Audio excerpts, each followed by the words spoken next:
After crossing the Atlantic Ocean, conquering the Caribbean, America and Canada, we headed south towards the Panama Canal. In May of 2023, we set off to cross the biggest ocean in the world on board our 43-year-old rival 34, not knowing how utterly life-changing this passage would be. This is our Pacific crossing story. Today is the big day. We're leaving Panama today. For 4,000 miles to the Marquesas. Been a long time coming this, isn't it? With all our been illnesses and neppy breaking and looking for weather windows. Yeah, been a long time coming. I'm feeling nervous. I'm feeling excited. Yeah. Last couple of days been building this. I feel very excited, apprehensive. Nervous about being too frustrated in the first 1,000 miles because of the doldrums. Isolated and on a small boat for 50 days plus.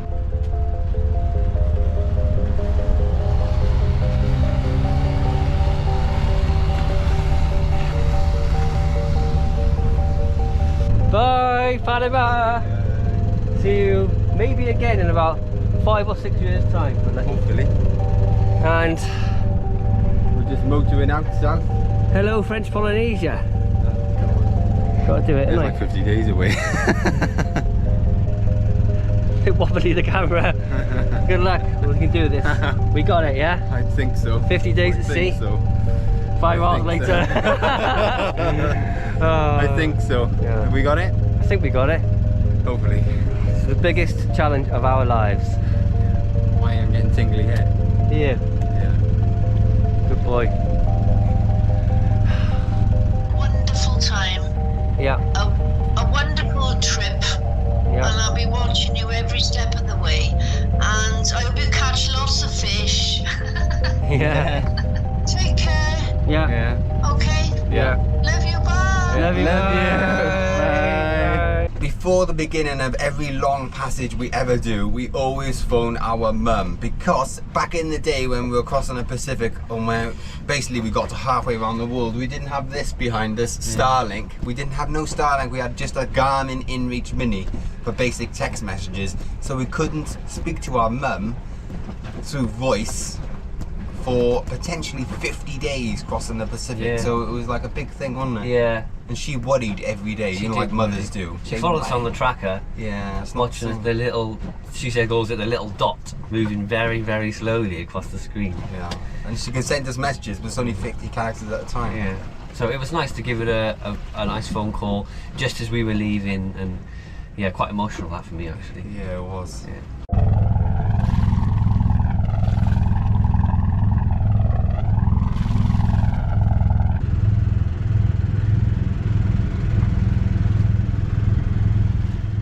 So let's go through windy.com and show you what we are going to expect over the next, let's say, 3 or 4 days. That's where we are there in Panama City. This is today at midday, as you can see, no wind.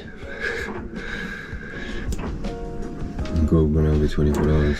24 hours, yeah. There you go. There's a nice northerly flow coming out of Panama. Oh, look at that. Look, it looks good, doesn't it? The sail down there.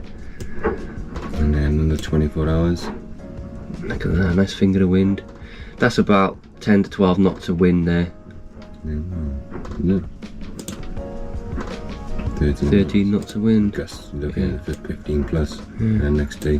Saturday. So we decided, we had some friends that left Panama and headed directly southwest over here to the Galapagos. The main route is to get south into the Galapagos and get in the trades, and then once you're in the trades you go all the way down here to the Marquesas Islands, Hiva Oa. We're not going to go directly southwest because this area here tends to have no wind in there at all. So I think we're going to head directly south, aren't we, on this one? Directly south down to here, into these winds, and then come across west. Yeah, it'll add a bit, about 200 miles to the journey, but we think if we can stay in this finger of wind, like there's 1 day there, 2 days, stay in this finger of wind, going down here, and then there's 3 days still be in this finger of wind, and then there's 4 days Variable. maybe you can head a little bit west, and then you know, I'm not saying it's 4 days down there. This is about 500 miles, so Yeah. eventually we can get into this and then turn off and close hold, beat into it, and then go, and then we'll be freed on trades. Yeah. The most difficult and frustrating part of this sail is going to be getting from Panama into these trades. Yeah. Which is about, I mean, there's Panama, there we are there, and the trades start about there. So it's about 650 miles, a long way. How many miles is it to Galapagos from that pin there, Luke? Oh, that's a long way there. It's about 400 miles, isn't it, from there to there? So we could be, you know, close hold from there to Galapagos. Look at the distances we've got to travel. Got a bit closer to this one, didn't we? Crabbing like mad. There's a lot of tide pushing north, pushing west. There is. There's a good 1.5 knots current. Yeah. Flooding. So I've been having a bit of trouble, haven't I, with my eczema. No, I just get eczema a lot in the winter in the UK, only in winter. But since being here, since we come out of we've been in Panama, since we come out of dry season, now we're in wet season, the air is very moist and it's so hot, just sweating all the time. And I've got eczema now on my blooming legs. So I'm trying to... It's everywhere around your legs, isn't it? Yeah, trying to keep them moist on there. Yeah, and a little bit on there. Oh, well, no. It is. It's constantly irritating, itching. I try not to scratch it. The build-up towards crossing the Pacific Ocean was absolutely massive. Yeah, I know, yeah, it's just... We were thinking about it for so long.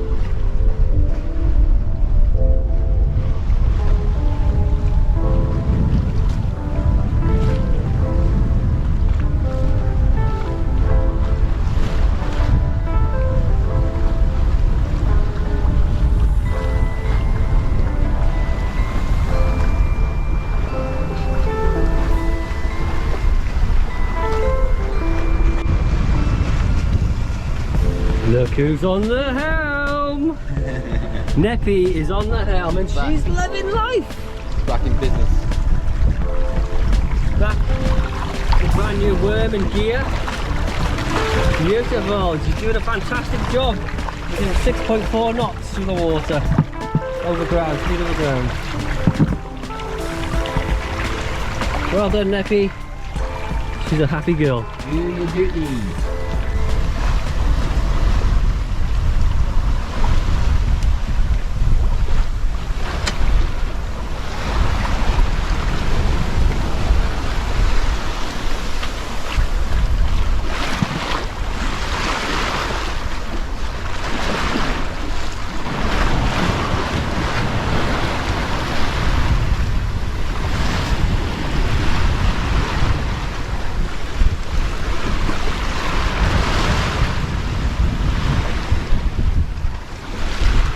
We were late leaving because we had neppy problems, didn't we? Yeah, at our wind vane we had a malfunction with one of the parts. The worm gear was cracked, so we had to wait for parts to be delivered from the UK to Panama. So we're actually late leaving for the crossing the season to cross the Pacific Ocean. So, and to add the injuries to wounds, or how you ever say it, make it black and blue, we had COVID before we went. I had, he had COVID, I had double COVID. Oh, yeah. Crazy. So the build-up was crazy. Yeah. After, you know, spending so much time in the Atlantic, across the Atlantic Ocean, we visited all the amazing areas. The back of our minds, we're thinking we have to go through Panama Canal. We've got to cross the Pacific Ocean, the biggest ocean in the world. It was always there, and as it comes towards the end of the Atlantic adventure, it became real then, didn't it? Amazing. Hopefully this will be the setup for the next couple of days. Got Spinnaker pole up, jib out, main on the other side. Looking good, filled in nice now, the wind.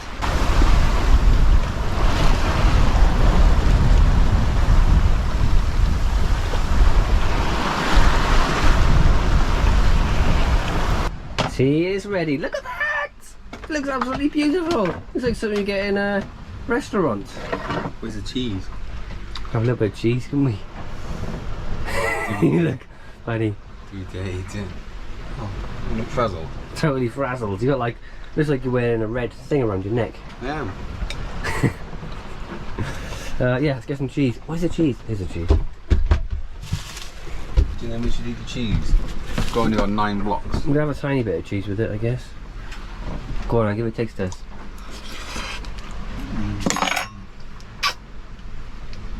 Delicious. Yeah! First meal of the trip. Good morning everybody, it's 6 o'clock in the morning and that is the first night completed. The wind got a little bit light in the night, about 7 knots, and the wind has been from behind all night and we've been making steady progress. Looks like it's a nice clear day. Still doing really good knottage, 6.4 knots and 9 to 8, 9 to 10 knots from behind, really good. We are now out of the Gulf of Panama and out into the open ocean. The weather today is looking quite good, about 15 knots, 10 to 15 from behind. So it should be a good day of sailing. Let's see what today brings. Well, what's the weather been like today? Steady. Steady 10 to 15 knots in the north or northeast. But it's humidity is 90%. Yeah. So the washing won't dry. It's all damp. Yeah, what I lay down inside, I'm not complaining about the heat, but I'm complaining about the heat. It's damp. My cushions are damp. It's damp. Can't get it dry. It's all damp and feel all the mould, getting mould on the cushions because it's going damp. And we can't do anything about it.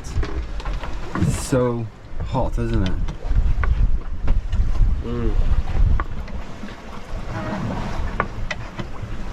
Just coming outside for 5 minutes, get some breeze. And you go inside and sweat again. Go back downstairs, yeah. Keep an eye on things. Yeah. Not much to do, to be honest, at the moment. I know it's only the first full day, but it's too hot. I want to clean downstairs, but it's too hot to do it. I don't want to go for a swim in the sea. We're going too fast. We noticed in these all day, big logs being washed out on the coast. Third one I've seen today. Yeah, I've seen bamboo shoots and all sorts. There's a warning in this area that if you go sailing in this area about after May, June, July, they get massive storms on land and it can wash out massive tree trunks 150 miles off land. And there's a lot of logs here. They're not going to do any damage to us because they're not big enough, but There's a lot over there. going to be, yeah, over there. So we decided to put the Spinnaker up just as the sun is beautifully going down. The wind's buggered off. The wind is gone. Ready?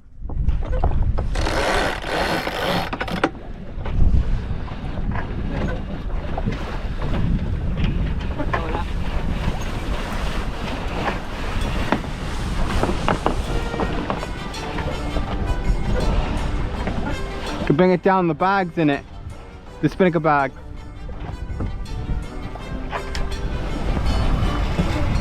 No, stop.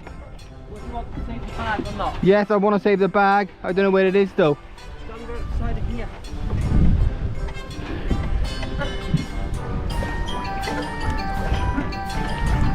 Well, I wanted to save the bag, but I don't know where it is. Sunk. Okay, don't bother them. There it is.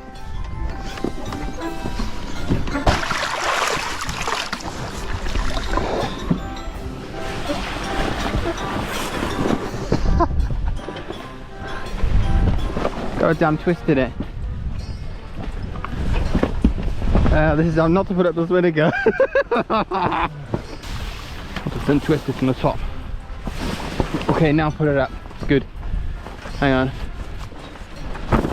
Okay, yeah, it's good.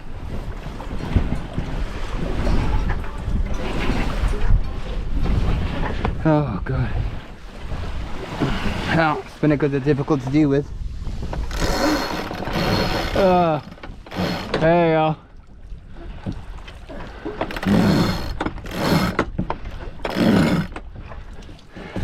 It's been one hot, frazzly day. And we're just approaching a big log. Loads, isn't there? Hopefully it won't be too frazzly tomorrow. It's a bamboo shoot.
It's 6:30 in the morning, and last night we didn't have a breath of wind. We just drifted about 2 knots with the current, so there wasn't much to do. But this morning, as you can see from behind, there's wind, and as you can see moving forward, our Spinnaker is flying once again, and we're doing 3.6 knots with 6 knots of wind, which is absolutely fine by me. There's quite a few showers around today. Might get a little bit of rain. But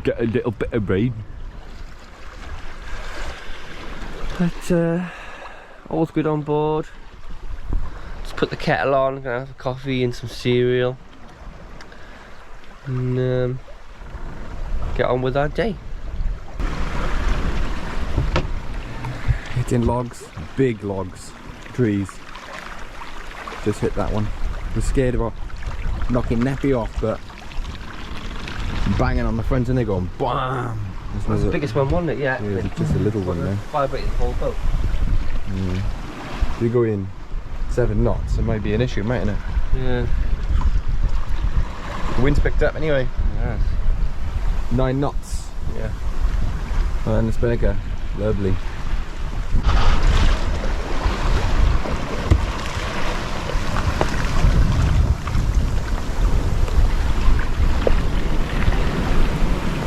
So much debris in the sea around here. Absolutely tons of it. Rubbish and wood. We quickly found out that sailing in this area of Panama was quite dangerous and dodgy due to floating debris.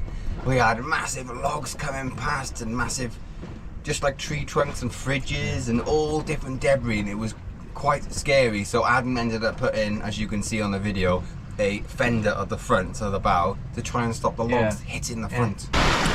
Set up a bump device system on the front of the boat. Let me show you.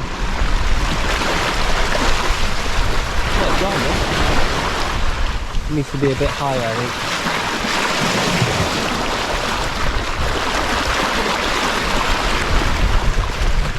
I'll bring it up a bit. The fender down there, stop us from hitting logs. Bounced off there instead.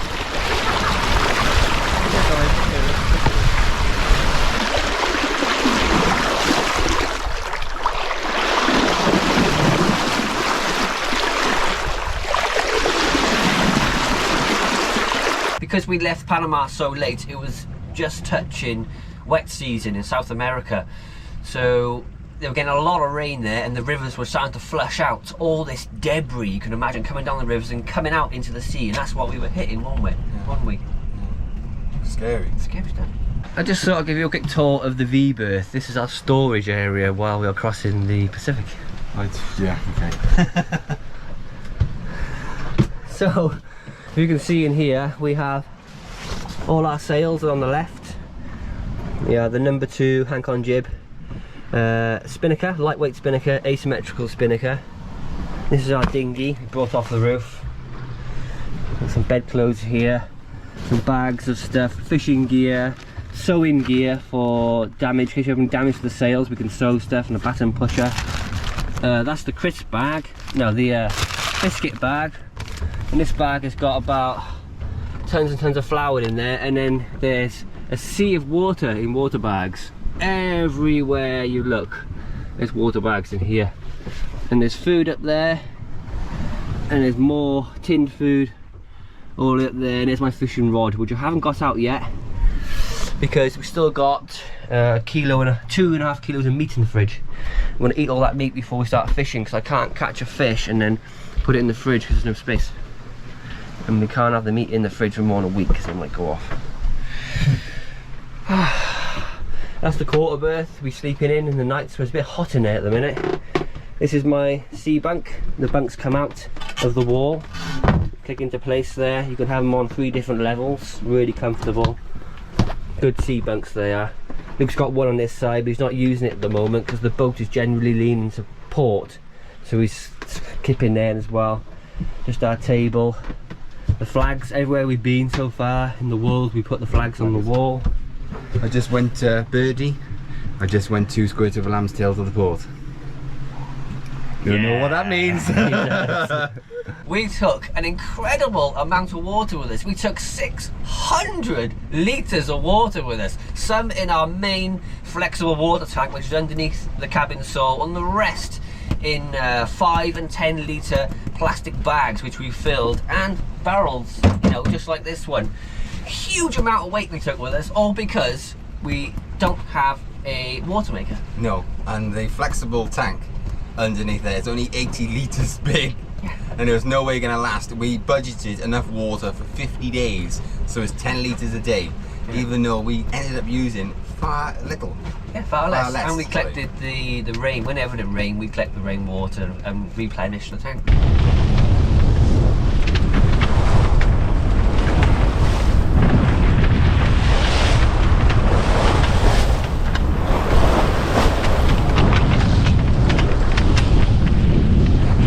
Gonna reclaim 18 knots. Expect this today? No.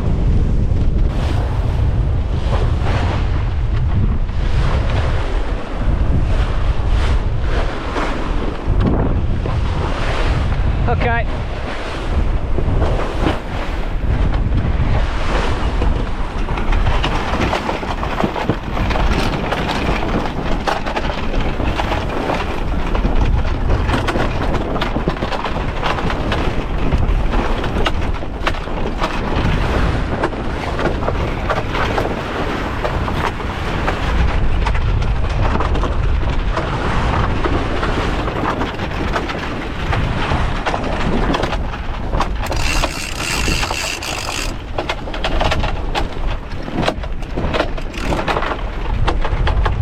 We there.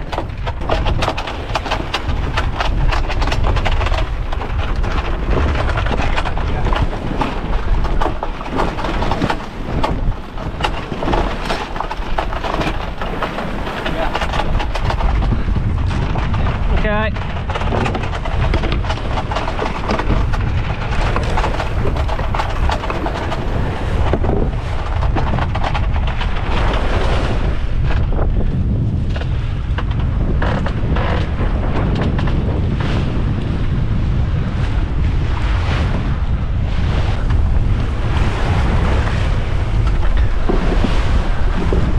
There we go.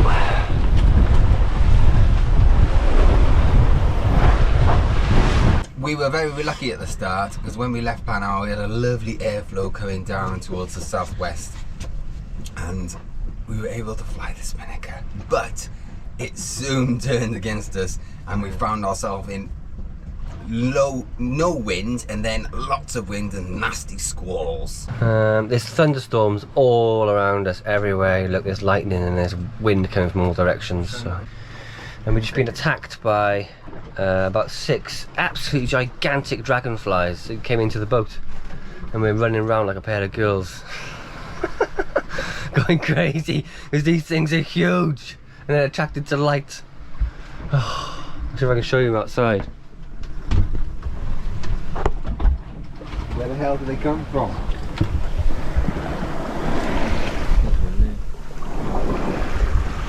Yeah, dragonfly.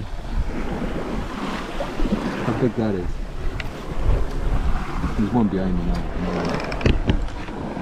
Big giant. Massive thing. Everywhere. So it's about 4 hours later, still getting hit by storms. We've stopped getting attacked by giant bugs. Got a few bugs inside the boat. No, not much we can do tonight really. We're going the wrong way really. We need to be heading anything with west in it. We're going southeast. At least we're going south. We haven't got a main up. We just got a genoa up. We've reduced the genoa to quarter of genoa because the wind is from like 10 knots to 20 knots. So we're just reducing the genoa and just plodding along.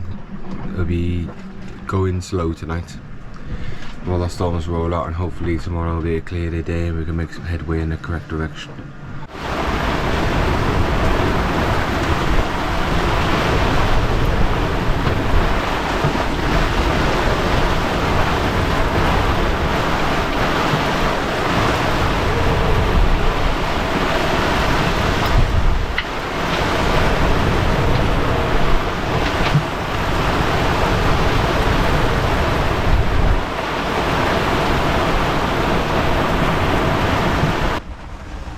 Still stuck, don't know what to do.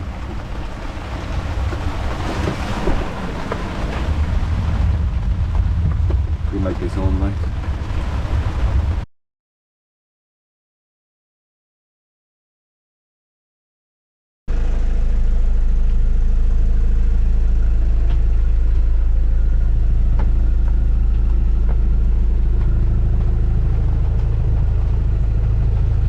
Still raining.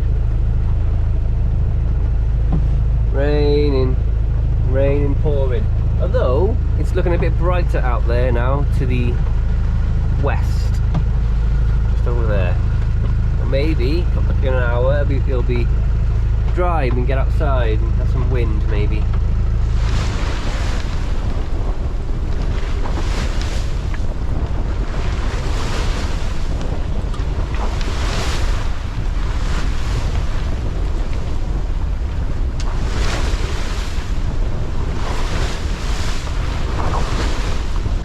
Good afternoon everyone, it's currently 1 o'clock in the afternoon on Sunday, May 21st, 2023. We're currently on our passage from Panama to French Polynesia, a 4,000 nautical mile sail. There's Panama, that's where we left from on 4 days ago, and that's where we are here. The wind hasn't been that great. The first 48 hours we've had good northerlies, and then we've had the last 2 days variable winds, and now we've got southwesterlies. Up this way is the way we want to go. So the last 24 hours we've done 60 miles at 3.33 knots average. We've done a total of 355 miles in 4 days, which is okay considering what the weather we've had. Wind today is currently southwesterlies. The weather should be about 10 to 13 knots, but it's about 15 to 19 knots. Tonight it looks like it's going light, with westerlies and variable winds over the next couple of days, so we shall see how we get on.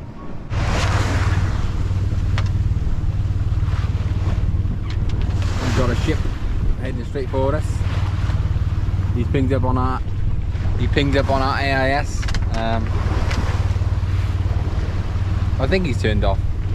But she's got the engine running at the moment, charging her batteries a bit, because there's been literally no sun today. Got motor sailing. What? What? I would have a chicken stew for tea. Not a bad life, is it? When he comes past, I'm gonna do this, try and get him to honk his horn. I doubt it. He's turned right off now, isn't he? Has he seen us?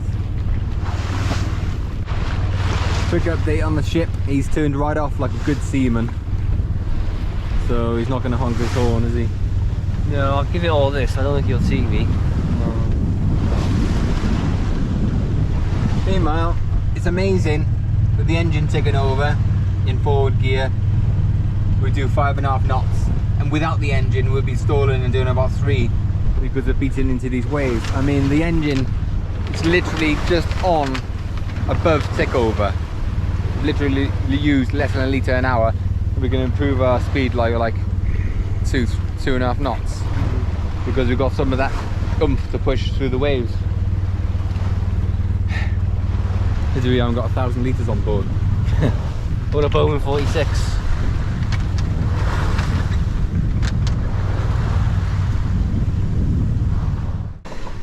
You guessed it. It's 5 to 2 in the morning and we're being hammered. It's meant to be no wind at all, meant to be 8 knots, getting 20 knots out there. They're beating into it. Waves coming over the boat. Ridiculous, isn't it? It stinks the diesel, doesn't it? Yeah, the diesel container we put on the side of the boat 'cause it's leaking on the top. It's just spraying everywhere. So there's all diesel in the cockpit now. Good times. Oh dear, it stinks. It's meant to be like 8 knots of wind, isn't it? Yeah. I don't know what's going on. We're going south-southeast, or southeast now. We're going pretty much south. I don't know why, don't know how. Maybe we're in a bit of a current here. I think we're in a current going down or something. Pounding straight into the waves. Reducing sail, trying to slow the boat down.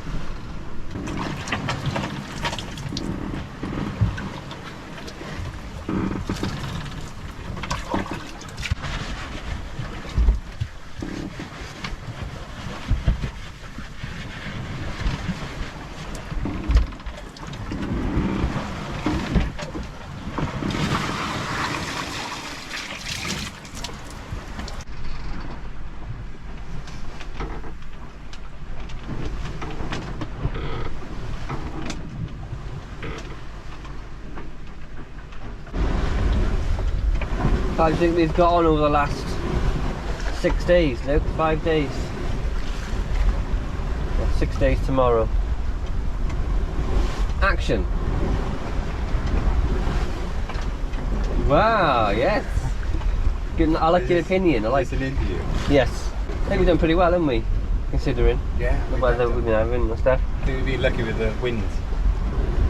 Yeah. We've got 14 knots now. Well, we've had a lot of wind over the last nearly 48 hours now that's not really predicted, but it's been in our favour. All our weather guys keep on saying, what's going on? Because they're saying, you should have southwesterlies, and then we're going southwest, and we're not having southwesterlies. Yeah. And then they're saying, oh, you should have west-southwest now, and we're going southwest, so we haven't got west-southwest, we've got west-northwest. Yeah. There's a bit of north in it. And somebody else says, we've got southeasterlies now, but it's like 180 degrees on the other side. Yeah. It's completely weird, isn't it? Random. The weather here is not accurate at all. They don't really know what's going on with these weather systems. This is like a dead area, so they don't want to monitor it. Yeah, that's what I've been saying, haven't I? Yeah, it's a bit odd. Could just get any weather any time. Up to 20 knots down to 5. Yeah, In the next hour it could just drop off to 5 and have nothing. that's a good song. I don't know. So it's been interesting sailing. And when we get in that trades though, we'll be flying every day, doing 120 miles plus maybe. It'll be cold and then. Because we left Panama so late, we missed the weather window of the usual winds you get coming out of Panama and going down south and then curling around and then meeting the trades which pass the Galapagos Islands. And we had a really tough time, 1,000 miles we had to get to the trade winds, wasn't it?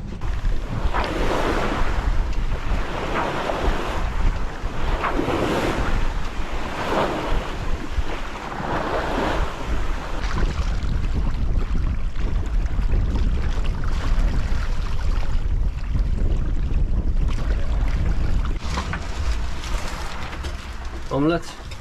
Keep an eye on that, he's just flying. Baked beans. This is hot.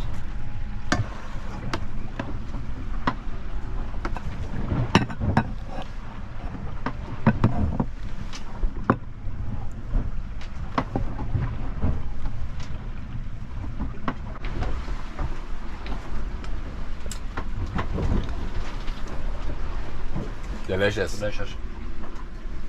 Just finishing up the dishes, and we just had a massive log pass underneath the boat. During one of our days, we had particularly heavy debris in the water, lots of logs, lots of bits of this, bits and that washing down from the rivers. And one evening we were just chilling downstairs, the boat was sailing nicely about 3 to 5 knots, and we heard a massive crash, wasn't it?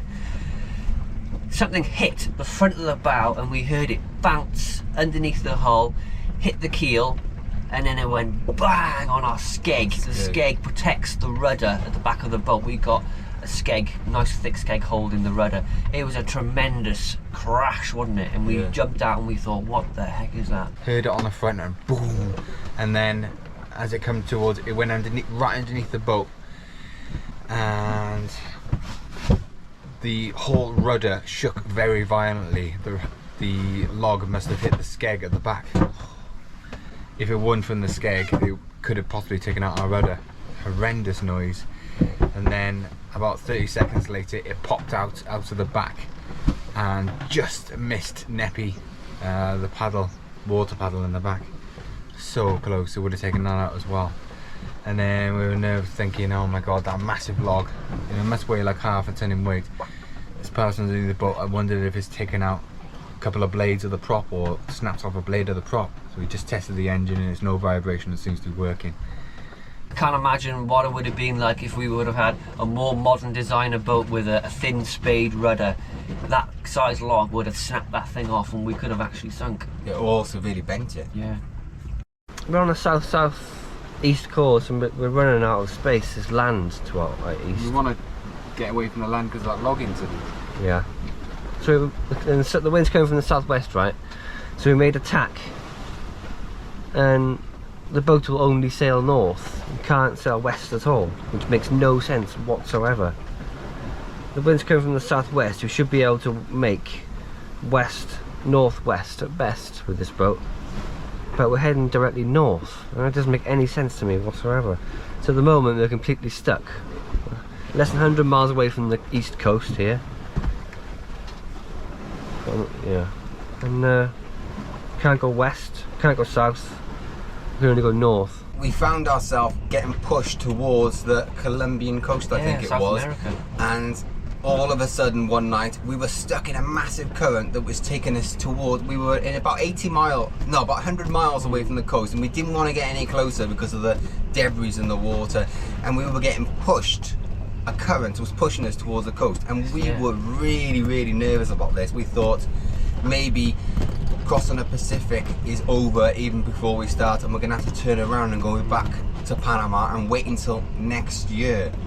Yeah, it was quite an isolating experience because at the time we only had very basic weather, not on board with us, but we had a Garmin inReach and we had people luckily on shore who were feeding us information about the weather through text message only. So we would get these messages to say this is happening around us, which way we should possibly go to find some favourable currents and weather, but trying to visualise this through a text message was really difficult, wasn't it? Yeah, and plus we had about 3 different people giving us weather, and a lot of the time quite a few of the people would say completely different weather reports. So we're like, what can we rely on and what can we trust? So we're still stuck. Seem to be stuck in some sort of weird current here. Can't get out of it. Can't sail anywhere. Can't motor west. Motor west. We motor west. It basically goes down to 0 knots, even though the engine is on pushing into the current. Can't do it. I'm facing west now on a compass, and we're going southwest. If I go west on the chart plotter,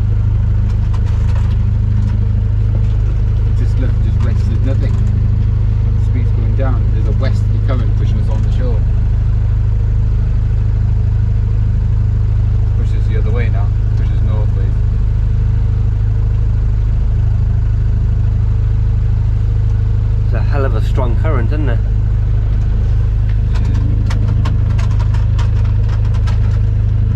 I don't know what to do. Can't do anything.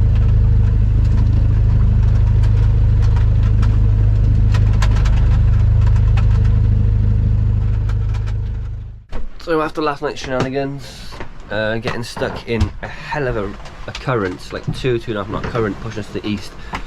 We just literally finally got out of it this morning now.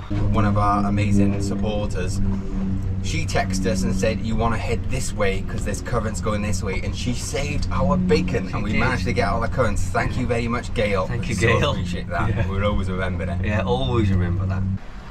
Because we were just drifting overnight, nothing we could do, there was no wind then. Just had to do an emergency neppy control line repair. Because we were just drifting last night and we kept the boat kind of in a heave to position to try and keep our course. And that in turn absolutely destroyed the control line which was going through there. I don't know how, but it just mangled it last night. We put a new line on here, thicker line. Managing, yeah, 2.53 knots, which is disgusting. We should be doing a lot more on 12, 13 knots of wind. So we finally managed to head west, generally west, out of this.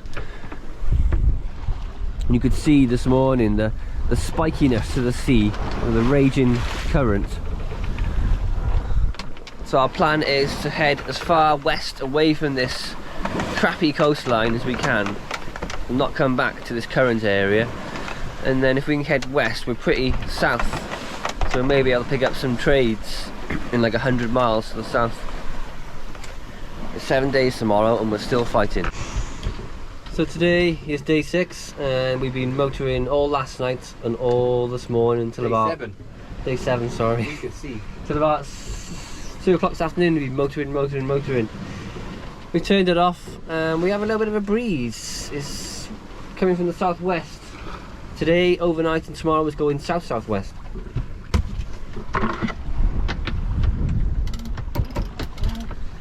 This is what we got at the moment.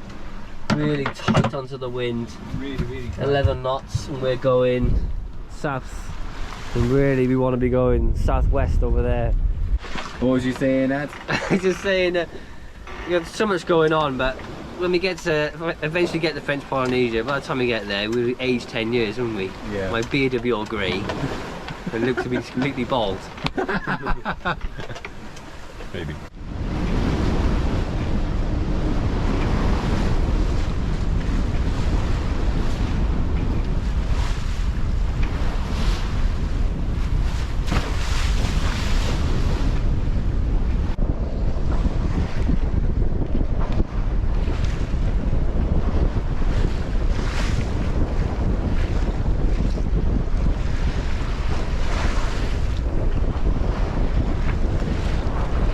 And look at our course. It is west-southwest, bordering on southwest.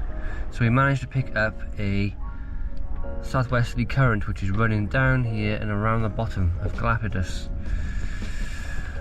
And we've managed to move away from the side of Colombia and Ecuador because we were in a current being pushed east onto here. The wind today is south-southwest, so it's blowing up like this. Tomorrow it's south-southwest, but the further we go southwest, the more the wind is going to come up from the south, and then the more we come over here, then we'll have some southeasterlies blowing.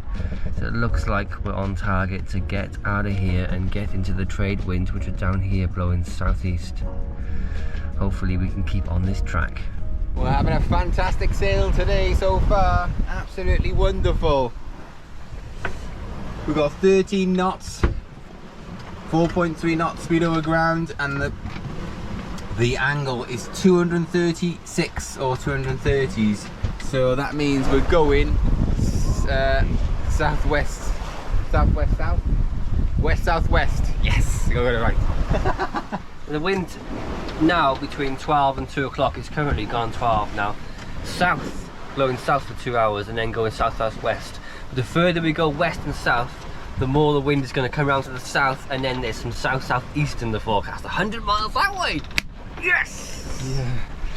After all the trouble we had back on the coast, which seems like getting to be a distant memory, not quite, but this is the sailing we come out here for. The fishing rod is in the water, hopefully to catch some beautiful tuna, because I fancy tuna for tea, and the sailing is wonderful.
Luckily, I think this is very lucky, we were about 600 miles off Galapagos Islands and there was a southerly breeze blowing in, and we managed to pick up these winds, and we sailed on a close reach for 5-6 days all the way to the Galapagos. It was that lovely sailing. It was between 10 and 20 knots, and on the way a couple of birds joined us. They would, because we've experienced this a lot on ocean sailing, in the night they appear and sit on the bow or sit on some of the rails, and in the day they go off and go and do whatever they're doing in the day, and then in the evening again they reappear and find you. It's so incredible, isn't it? It was lovely to have them on board, but it wasn't that great the morning after, because they would leave a right mess. We got ourselves a stowaway.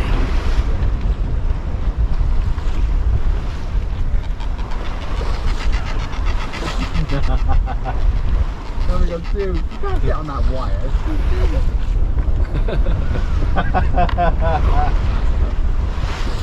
Spin. Oh, look at him, he's all vibrating. This is silly boom.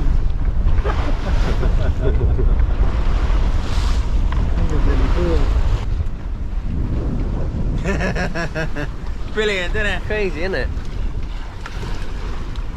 I got a fish to feed him. Ready? Yeah.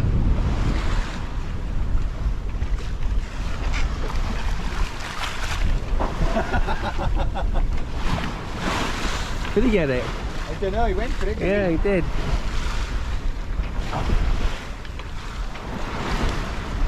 There you go.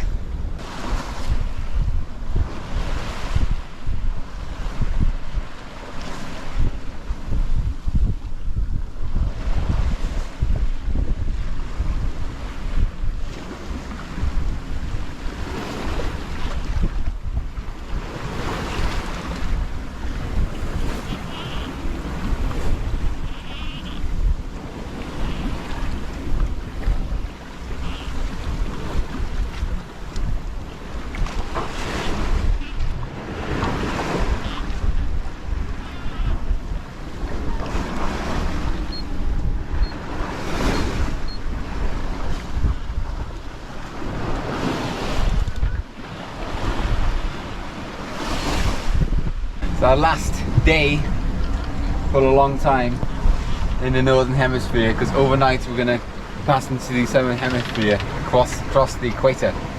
Yeah. The centre of the earth. How crazy is that? We've got something for Neptune. We actually pass Neptune, the equator. So we go from the north side of the world to the south side of the world, and it's always, you're always supposed to bless Neptune or give gifts, like pour some whiskey and some rum over the side, which you did do, and we fed in some biscuits and some cheese, which we love cheese. Yeah. But it happened in 1 o'clock in the morning, which we were a bit disappointed about. Yeah. But we were both up for that, and we celebrated, It was didn't we, with amazing, hats? yeah. So cool. Crossing to the southern hemisphere, amazing. And it has to happen in the middle of the bloody night. Probably gonna be out 1 a.m.-ish. Yeah. Like that. I can't believe I missed it. Literally just a second passing to the southern hemisphere. We've just passed into the southern hemisphere. Echo. Ah, the camera wouldn't start. We're feeding King Neptune some Cheese. of the most delicious food we know. Yeah. Some of our precious, precious cheese.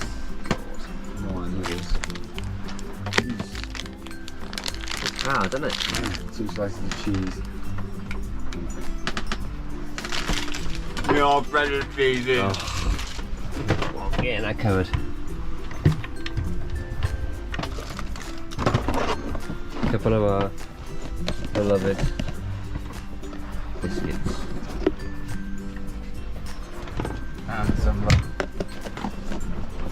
I can't believe we're sacrificing cheese as our most precious food commodity on board. Like, totally the most precious we got. Yeah.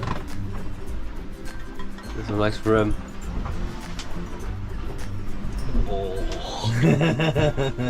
Oh, disgusting. Give him a good tipple. Yeah. How much? Yeah, that was it. Jesus. Looking at good old Neptune now. Rum, biscuits, precious, gorgeous, delicious cheese. So we've Made some ceremony hats for this evening. for the Where Neptune. we sacrifice some food and blood for Neptune.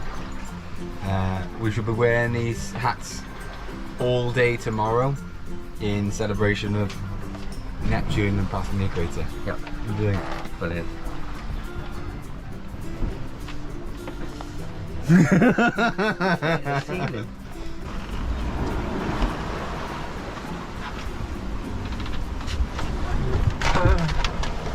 Wow.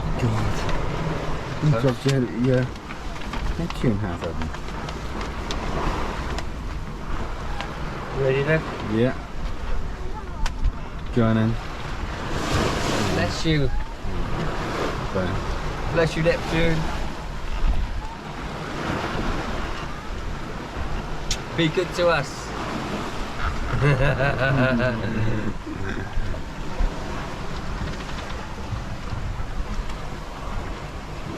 Precious cheese. And biscuits. That's crazy. You want to do the tipple? Yeah, I'll do the tipple. Here's a drink on us. Cheers.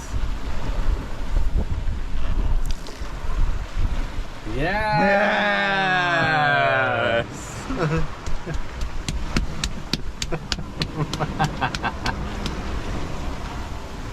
Brilliant. Good fortune. It's a good fortune. Good southern hemisphere.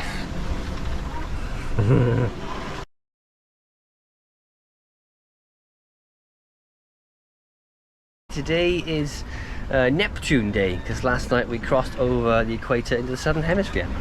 I'll just give you some details. It's currently 1:07 in the afternoon, Sunday, May 23rd, 2023. I don't know if that's the actual correct time because we passed into the southern hemisphere and the time zones have probably changed. I'll just give you our mileage. So in the past 24 hours we've covered 116 nautical miles, average speed of 4.8 knots, which is second best on this trip. It's currently day 11, Sunday, day 11. And we have just covered 1,002 miles since we started in 11 days, which is not too bad considering the poor. Well, we had a pretty good start, but then the week after that, the first week wasn't very good at all. We didn't do that well. I'd say we probably got another 30 days ahead of us to get to French Polynesia, Hiva Oa, I think it is, or it's one of those islands, can't remember now. We got roughly 24 hours left on this course until we clear Galapagos to the south, and then it'll be a straight run all the way across, halfway across the Pacific to our destination. So it should be a nice deep broad reach, and then the wind should start coming right from behind, so we can put up our twin head sails, and there'll be no more beating to weather, because we've been beating to weather now for 5 days, heeling over and banging up and down. It's starting to get a little bit tiresome. So it'll be a really nice treat to start sailing with the winds coming from more of the stern. Go on then, Mr. Martin, do the deeds. Turn necky off. 5 days to close hold. I'm going to go over 4 squirts of a lamb's tail to the starboard.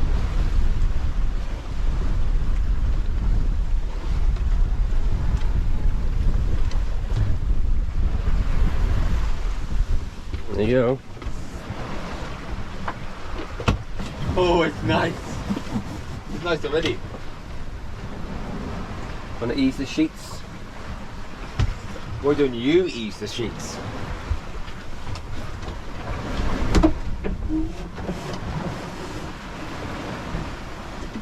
Cruising along, we got 10-11 knots of wind on the beam. We're doing 5.5 knots. We got full Genoa and 1 reef in the main. It's comfortable, it's flat, it's absolutely wonderful. Might go over a couple of squirts. Another couple of squirts. I was just saying to Luke, I think we changed the way we sail this boat now since the Caribbean. We tend to keep a reef, 1 reef in the main more often than not, and we reef even earlier now, because we find we could unreef the main, put a full main up, but it's not really going to guarantee us getting any more speed. It might make the boat a bit more uncomfortable, and if you get a squall, it's best to have a reef in there so you don't have to run up and quickly reef it.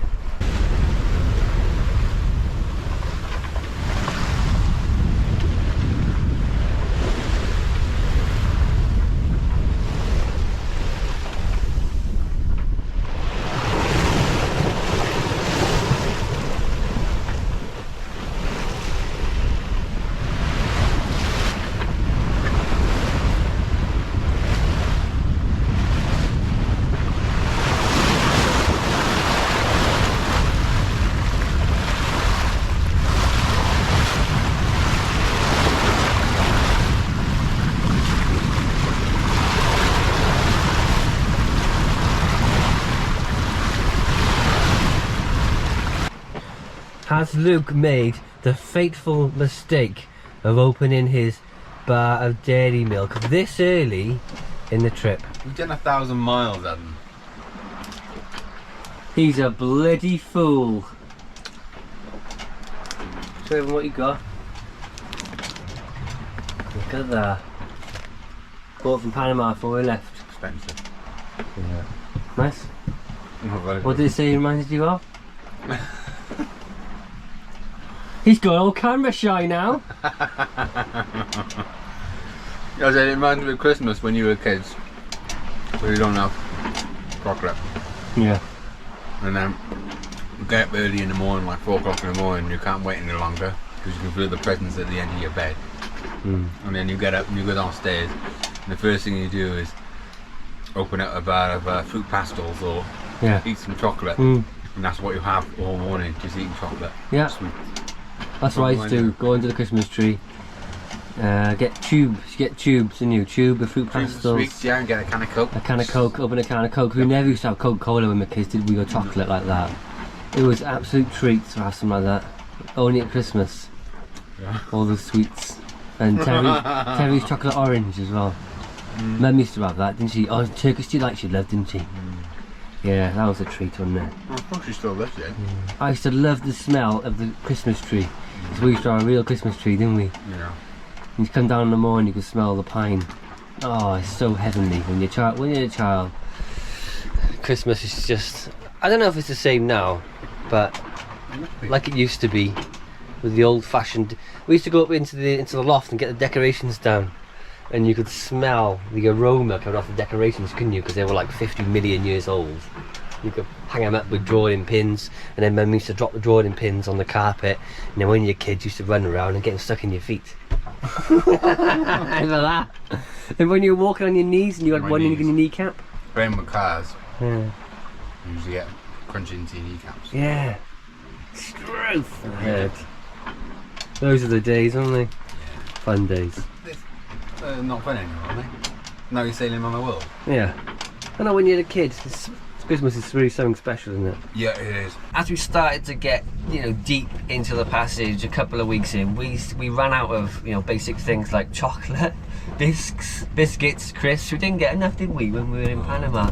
And we started dreaming now, going crazy in our mind, dreaming about chocolates and crisps and biscuits when we were back home. And then we started talking about Christmas and how we used to go underneath the Christmas tree as kids and pick out those fruit pastel tubes, Mars bars and cans of Coke. Just thinking about family, basically. Thinking about missing home, out and parents. Listen, yeah. Being at sea for so long, and you've got no internet, you've got nothing out there, you tend to think a lot, And knowing you got so far to go. so far to go, Yeah, I think we had like over 3,000 miles at that point. It was like we were already thinking about family and stuff. Yeah, it's such a vast distance to travel. That's where we're going. 2,999 miles. We haven't got more than 3,000 miles left. How amazing is that? It's less than 30 days. 2,999 gorgeous nautical miles. Beautiful. Has been celebrated by opening the skylights. Oh yeah, get some of that delicious cool air in. Yeah, it's cool, isn't it? Just passing Galapagos now. On our way, Hiva Oa with a cup of coffee.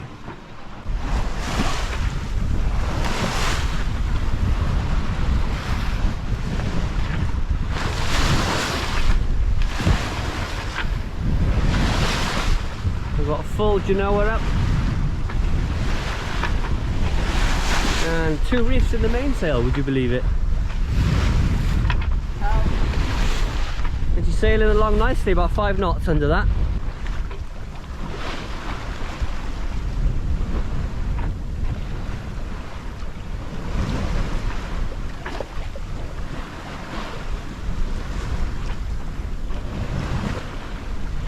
As we started to pass Galapagos, we've heard that there's lots and lots of whale activity around that area, and we weren't disappointed because there was whales everywhere popping up in day and night. You could hear them. At one point we were below at night and you could hear them squeaking, couldn't you, under the water and like communicating. An amazing experience, and we just picked up the trade as well as we were passing Galapagos, weren't we? It was scary at the same time because Whale strikes. yeah, the whale strikes. A boat sank about a month before near South Galapagos where we were due to a whale strike, and we were going through like loads of whales at the same Whales time. all So it the was like, time. please don't hit us. Yeah. Please be careful.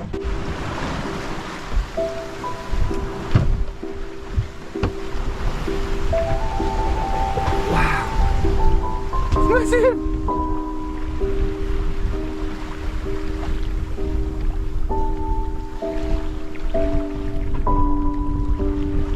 Slow, innit? Just popped up right next to the boat. There's one over there as well.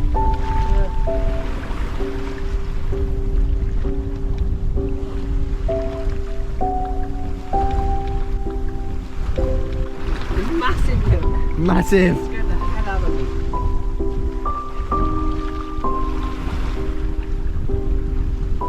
Could have run over that. Could have hit it, yeah. It was so big. The boat would have gone bang and bounced off it. It was huge. Ocean birds skim across the surface. Fish leap from the water, spread their wings and glide over the sparkling blue. Atlas is skimming, gliding gracefully as water tickles her belly. Within the trades at last. The wind grows like a flower in the sun. Sails are full, bellowing to the sound of flight as waves run the endless race. Work the winches, hoist more sail, as much as she can carry. 5, 6, 7 knots. Atlas dips her nose, stamps her feet, feeling the motion of this seemingly endless Pacific Ocean.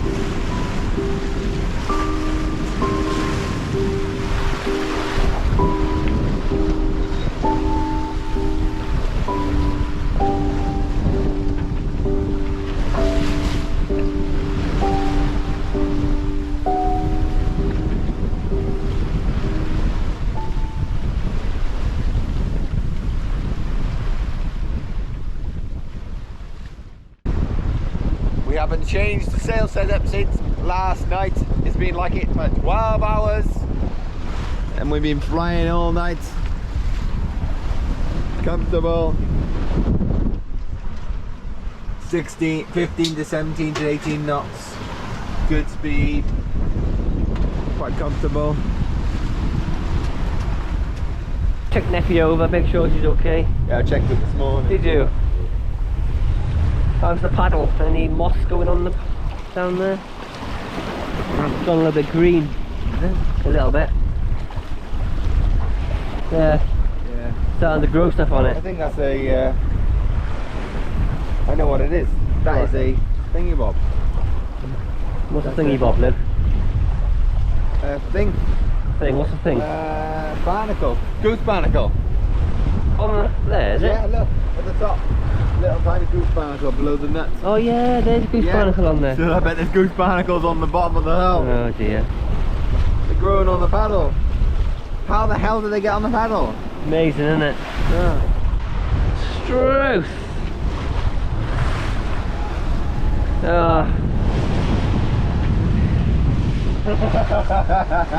think you can have a walk around, Dad. Wow, what's going to I don't want to get wet. There's a goose barnacle on the bloody paddle. I know, that means it's going to be all over the hull, isn't it? Yeah. I'm going to get him off. Get him off. Bash him off.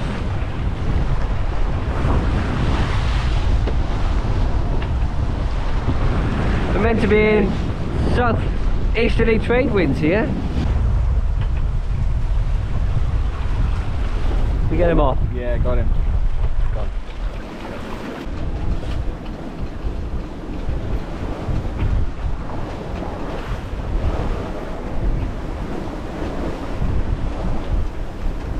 Oh, that's the windy, Yeah.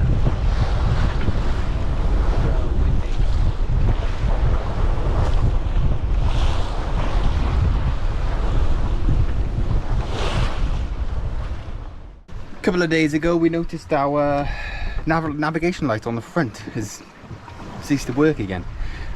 We bought a brand new one for £20. Quite kind of cheap. So I just had a look at it.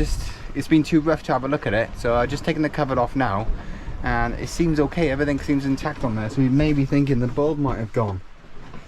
It's a shame. I'm sure we've got spare bulbs. Yeah, we haven't got a multimeter is broken as well, so I can't take a multimeter up there and test the connections. So I'm just going to get 2 bits of wire and just test this bulb directly on the 12-volt batteries and see if we can get any life out of it. Tested the bulb on the batteries and the bulb was working.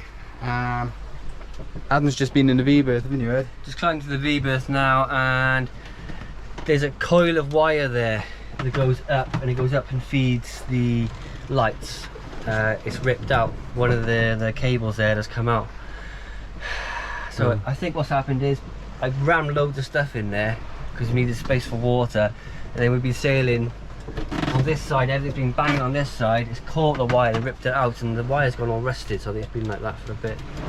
I'm gonna have a look now. So we need to climb inside and fix it. Oh, welcome inside the V-berth.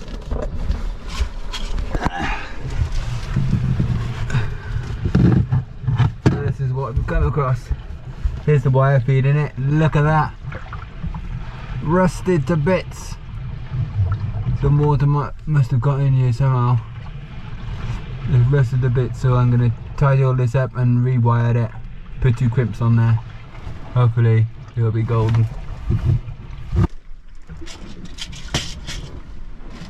I need a pair of scissors as well, lad.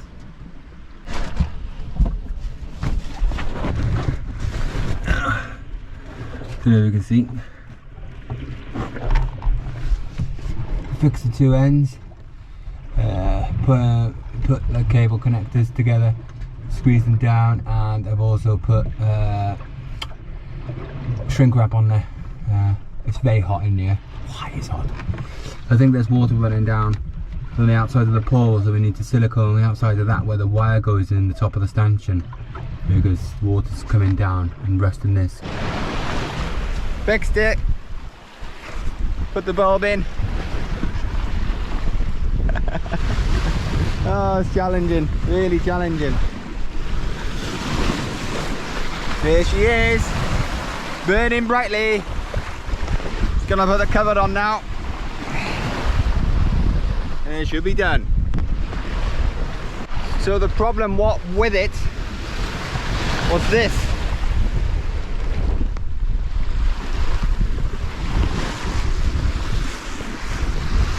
Can you see where the wire at the back of the light goes into this metal tube there? There's a gap there. We need some silicone in there or something to stop water getting down and inside the locker. So that's the next task, last task. Whew.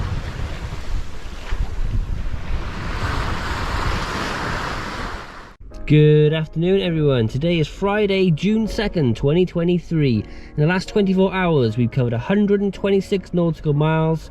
Since we left 17 days ago, we've covered 1,586 delicious nautical miles.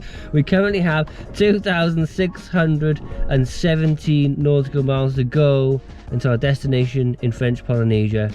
We are well and truly in the trades. This is where we are. There's Galapagos. We passed Galapagos. We're to the west. We're in trade winds which are going southeast or east, and we're in a current pushing us to the west all the way to our destination in French Polynesia. As soon as I put it on there, a fish grabs it straight away. I can't believe it. Is it still on? Yeah. Oh, the little one.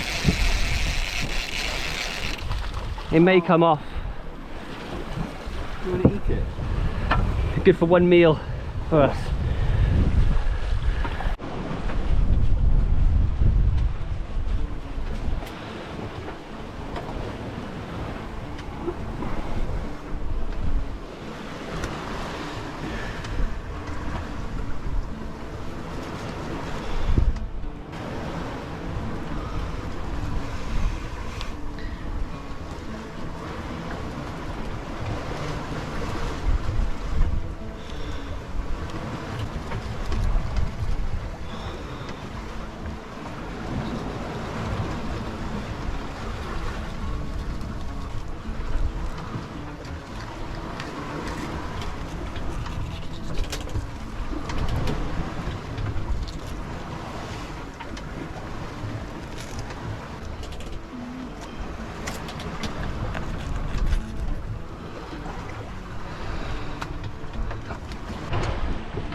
Got the mahi, The tatters. got the tatters.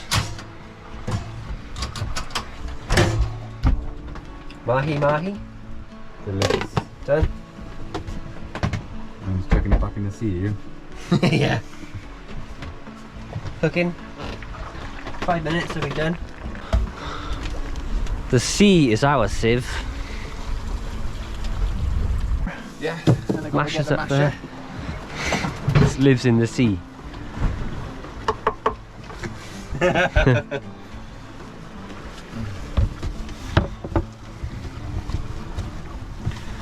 all the mahi in the potato.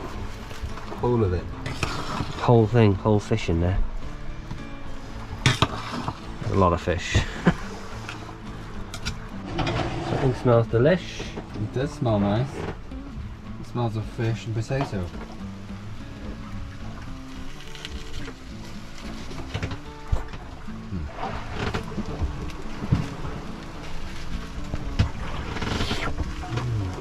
Banging. Just basically tomato, potato and mash.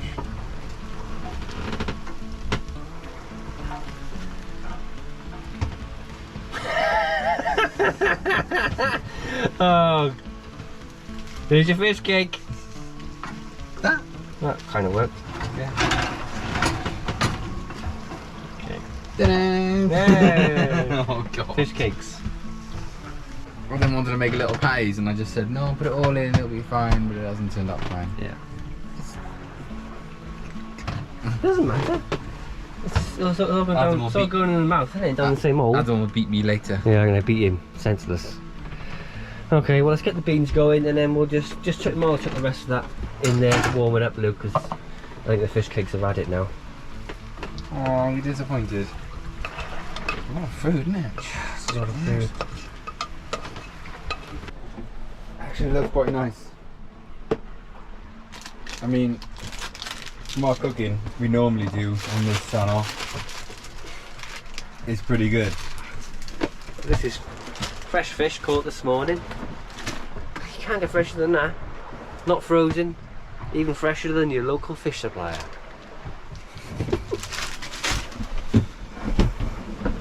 Go on in.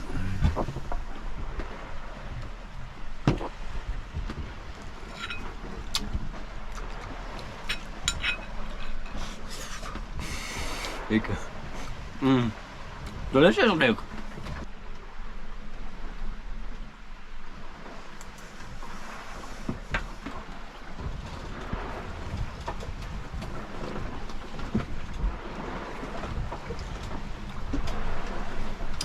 Delicious.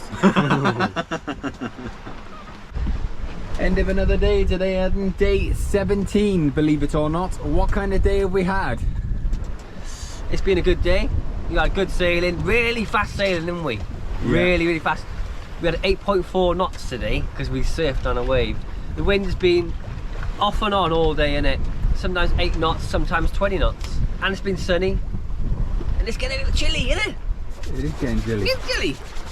And we're Good just about day. to go into the night. And we're heading into this. Some dark and gloomy sky. Possibly gonna have some rain.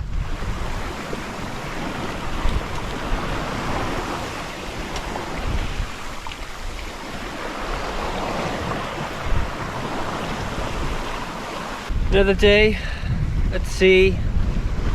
Goes so fast. Don't know what I'm on about. No, another day at sea. Yeah, goes so fast. Don't it, Luke? A lot today though, isn't it? Oh god, yeah, we have done a lot today. All sorts of pottering. Luke fixed the navigation light on the bow. Yeah. I've been pottering with my fishing rod holder and Knitting. knitting, colour by numbers. I'm joking. Bits and bobs and wobbly knobs, you know. Doing some crayoning, colouring in. Yeah, my crayons and stuff. Playing with some Play-Doh. I got a new play mat. Got little cars on there. We're going crazy. Sea crazy. Yeah, but hey, tea was nice. Mahi fish cakes, delightful. May fish tomorrow. May give it a rest for the 24 hours and fish the next day. You can't beat the sailing though. 5.4 knots. Yeah, it's fantastic. Just can't get better than trade wind sailing. No.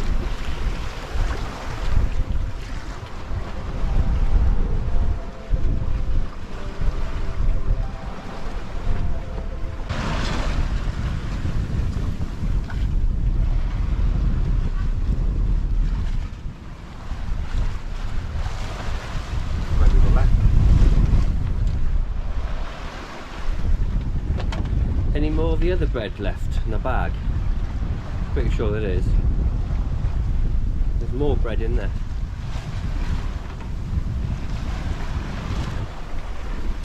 Tomorrow will be 3 weeks at sea. 3 weeks! It makes the Atlantic crossing seem easy and nothing compared to this. This is just this is a whole new beast being out here. It is absolutely beautiful out here every day. We are so lucky to be out here, and I'm loving every second of it. And I've got the rod in the water today. See if we can get ourselves a mahi. This was the moment we've been building up to for like 3 or 4 days before. It was the halfway mark in miles going across the Atlantic, so we only had going across the Pacific, so we only had 2,000 nautical miles to go. If you I just mentioned that then. The Atlantic is about from Cape Verde to the Caribbean, it's about 2,000 miles. The Pacific is 4,100 miles. It's like double the distance. It just seems so much more vast. As you can see from our hats, we are halfway across the Pacific Ocean. Unbelievable! Cannot believe it. Yeah. We've got less than halfway to go. We've got 2,160 nautical miles to go, and we're on our way down the slope towards French Polynesia. Yeah! Officially been 3 weeks at sea.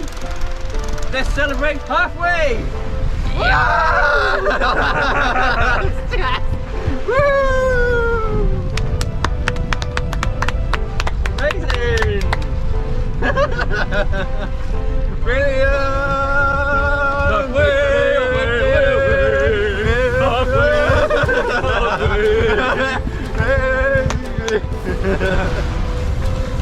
We got these beautiful hats to celebrate.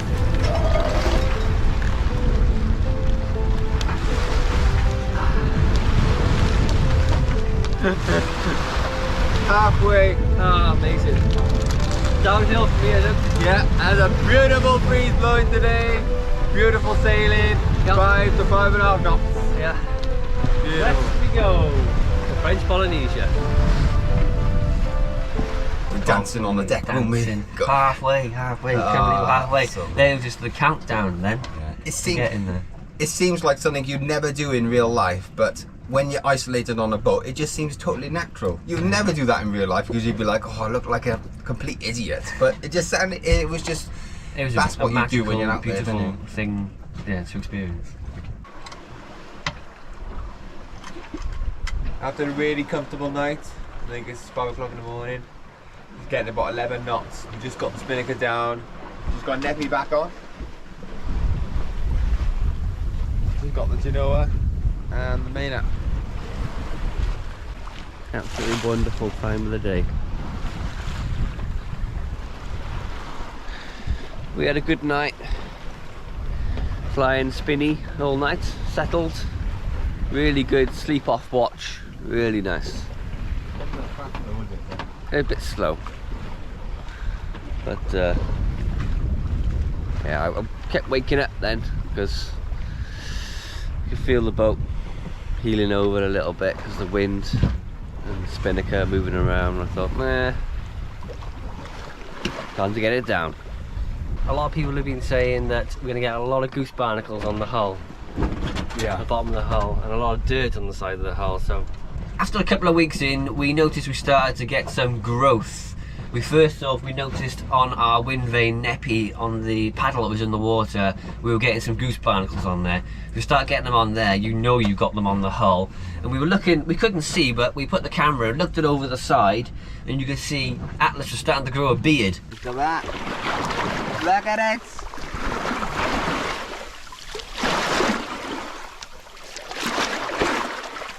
I never thought it would be so dirty.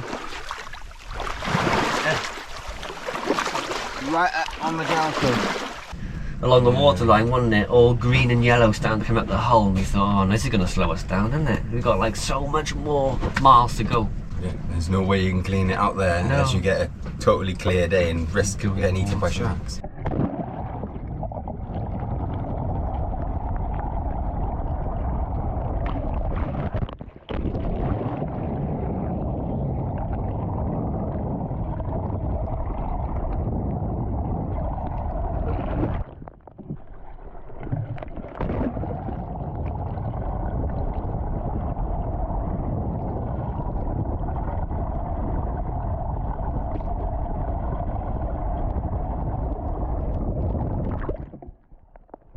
Well, as you can see, we have the hull. The side of the hull is so green.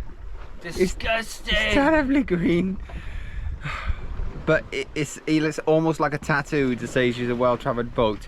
And there is, of course, goose barnacles on there.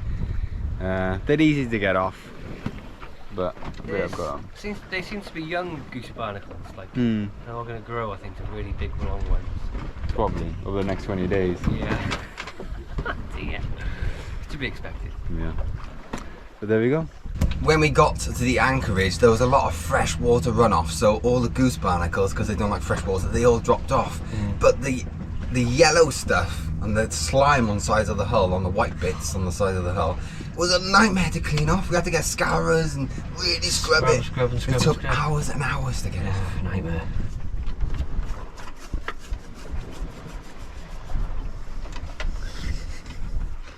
Alright then. Doing a bit of boat maintenance day, and look, while it's calm. Yeah, just doing a bit. After some time, I seriously started running out of things to do. I watched all the programs I downloaded with my phone.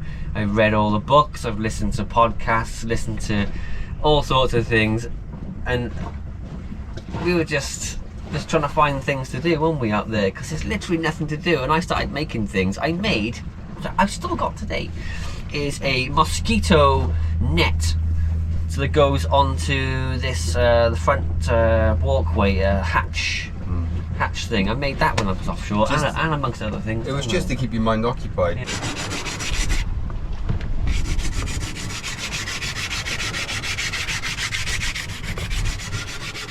So what's this you've been doing then, Ad, while I've been doing painting and stuff? Well, I'll be making, this is going to be a mosquito net. It's going to go in between there, and this is for our skylight. Yeah. So we can slide this in, have a net in there, and we can keep the skylight open in those areas where there's loads of mosquitoes. We can keep ventilation in the boat, so not getting mosquitoes in the boat. And you've done one for this door as well, haven't you? I've done one for the door. We've got our washboard to go on here. I've made one in 2 pieces that slides in like a washboard, and you can close the hatch. And again, it keeps the ventilation going and keeps the mosquitoes out of the boat. You're really proud of it, aren't you? I'm really proud. This one I've done here has turned out really, really well. I'm super proud of it. It looks, Luke was saying, looks like something that you can buy from a shop. And how much do they cost? They'll retail $59.95. This one and do this they one. come with a Sailing Brothers logo on there? No, just a Sailing Brothers warranty, which means nothing. Oh. And then this one is $39.95. Oh, brilliant. Okay. But been fishing yesterday and today. Absolutely nothing. Bit shocked, really. We catch stuff quickly. Easy catch mahi out here, but there seems to be nothing out here. Still we've got a full set of sails up. I'm doing between 3.5 and 4 knots. We've only got 7, 8 to 9, 10 knots of wind. I'm doing a loop there, aren't I? 7, 8, 9, 10. The wind, maybe picking up tonight a little bit, maybe 15 knots, and then going back down again tomorrow. So it's comfortable, but a little bit slow. The water is insanely blue out here. It's as blue as when we crossed the Atlantic.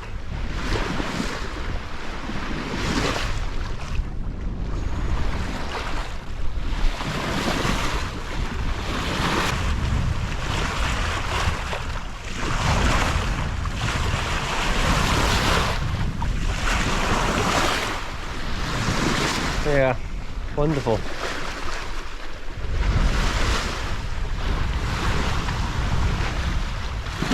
Every time you lay down, because you've been out there for like 3 weeks at that point, your mind would be racing all the time. You'd be thinking of family, past experiences, and you couldn't stop it, could you? You couldn't stop it, it was crazy, yeah. Because there was nothing, there's no internet, there's no TV. You could read a book, but you didn't feel like it. You just lay there and your mind would race, and you think about past, all the negative bits of your past, all the positive bits of your past. This is like self hypnosis kind of thing. Yeah. No, what's that word? What people do when they sit and they do all that stuff? Yeah, it's just like looking at yourself and looking at all your negatives and your positives and just going through yourself, basically. Yeah. It was kind of never experienced anything like that before, but that's what we both started doing. Because one day I was like, it got so intense. I was like, Adam, is your mind racing? He was like, yes, my mind's racing. And I was like, oh God, thank God I'm not the only one. My mind is racing like crazy and I can't stop thinking about all these negative and positive things. It's crazy. Yeah. And that's just how it was. Today I've been thinking about all the places we've been to, like Bahamas, how amazing that was, Bermuda, Canada, America, Caribbean, Canaries, Cape Verde, amazing places, even Jamaica, even though it was a bit, you know, a bit rough, it's still an amazing experience to have. And my mind has been absolutely racing. I can't stop my mind from thinking about all these different places we've been to, because, and then I thought I was the only one, and I told Adam, I said, mine's been racing, absolutely racing, thinking about all these different places, and he said, I've been doing the same. I was like, oh, thank God I'm not the only one going absolutely mental on this trip. Because there's very little to occupy your mind. I mean, we got tablets and we watch films and watch programs and we play games and we read, but in between that all, you're just left just to sail, and there's very little sailing to be done. I mean, we've still got a full Genoa out and a full main, and it's been over 48 hours. We haven't touched the sails. There's literally very little to do. It's just you and the open ocean, and you just sat here and your mind is absolutely racing and thinking about all these different things.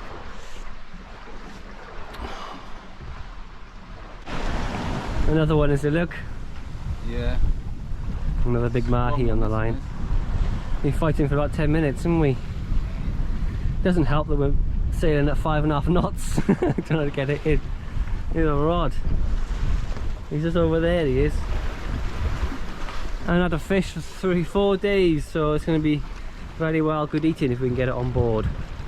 It's just over there.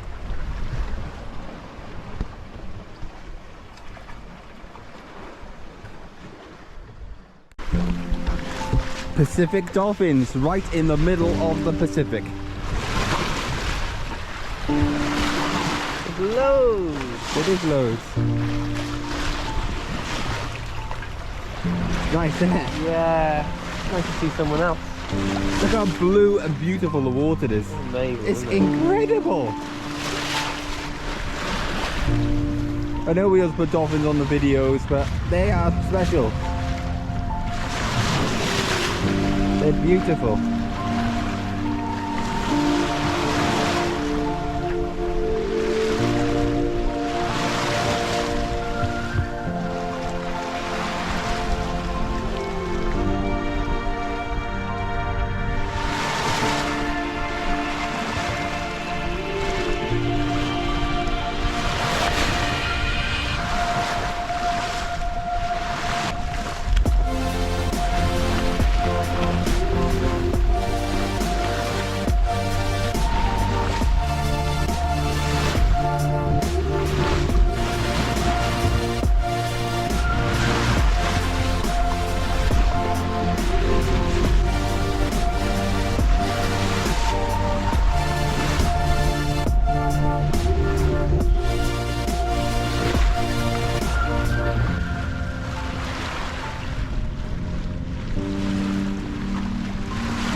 The dolphin moment was an amazing bit. It was to give us a lovely show just as the sun was setting. It was just absolutely beautiful.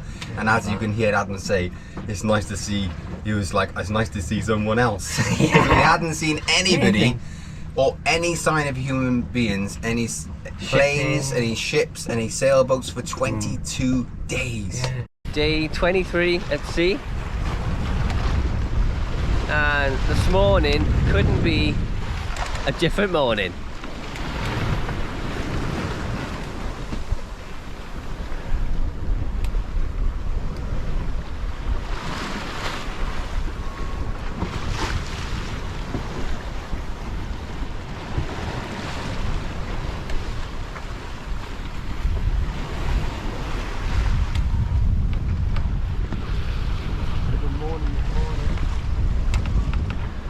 Got about 13 to 17 knots going from behind. Absolutely flying. We've got loads of stuff on board this morning. Flying fish. Another flying fish. Another flying fish. A large squid down here. Probably been there all night. And another squid over there, wasn't there? Look. Chucked it over. Oh, another squid Lucas threw overboard.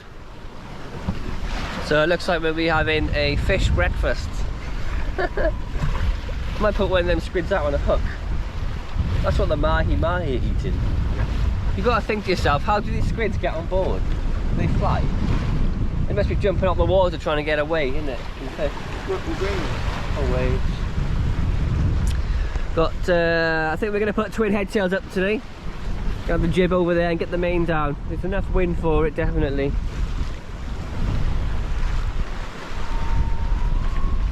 Yeah. Whee. Yeah, we're zooming, starting to surf now.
Don't want it that hideaway because it's quite low, isn't it?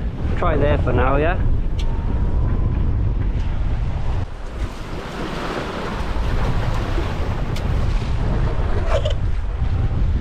Okay.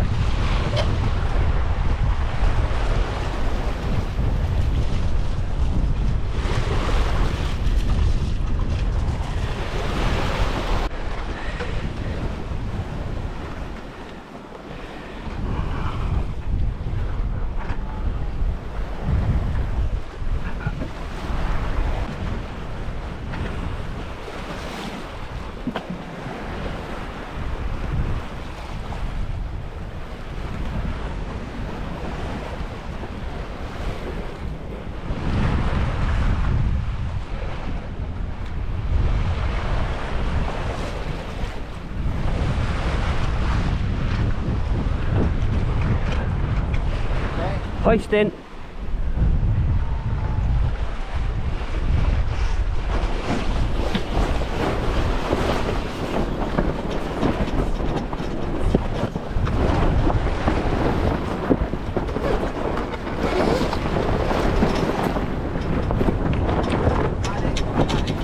I'm not panicking.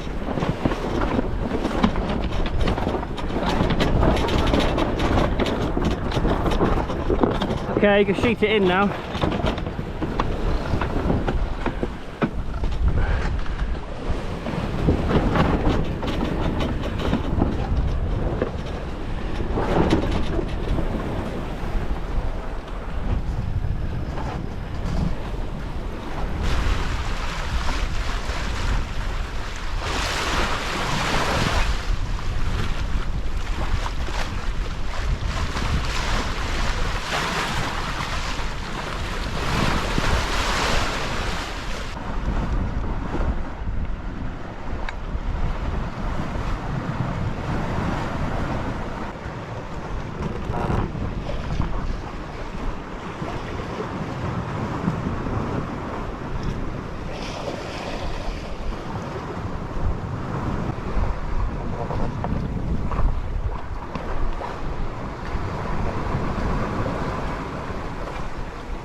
day 25 tomorrow, and it's been quite a windy day, and we got 2.3 meter waves on the side pushing us this way, and I'm a little bit nervous tonight. In fact, I'm feeling a little bit scared. I know I've sailed a lot, I've got a lot of experience, but I am nervous and a little bit scared because we've got big waves on the side, and you can hear the waves. You probably can hear them behind me, they sound horrendous. And this trip so far has been quite docile, but it's not docile anymore. So like 25 knots as well tonight. I'm sure we'll be okay. Atlas will look after us. It's 5 o'clock in the morning and we've got our 27 knots. It's been a really uncomfortable night. When we're off watch, it's very difficult to sleep, very tired at the moment. We've got big seas behind, and we got 2.5 meter hitting us on the side, so we're rolling a lot. And yeah, it is what it is. When it gets light, I'll show you what it's like outside. Probably doesn't look bad in my camera, but it feels bad in here. We had our first bit of, we say, bad weather. We had 27 knots, but it was from behind, big waves, so it was okay. And because it was the first bit of bad weather, you could see me, I was a bit nervous, because I always get a bit nervous because you can never trust the sea. To talk about the weather on this passage, then we didn't have anything over 18 to 20 knots. It's just been absolutely beautiful, and it's the first, because we've heard of people going across the Pacific and even the Atlantic, and they have 35 knots all the way across. Yeah, really strong We just didn't, trades. did we? Some people lose their rigs and all sorts, but we were lucky. Same with the Atlantic crossing. We were flying the Spinnaker a lot through there. I think we're just a lucky boat, Luke. Today really is a different day. Look at the sea. Excuse me. It's pretty choppy. Still got 20-25 knots of wind. Still zooming along about 5-6 knots. Cruising, surfing down some of the waves at 6.5, seen 7 knots.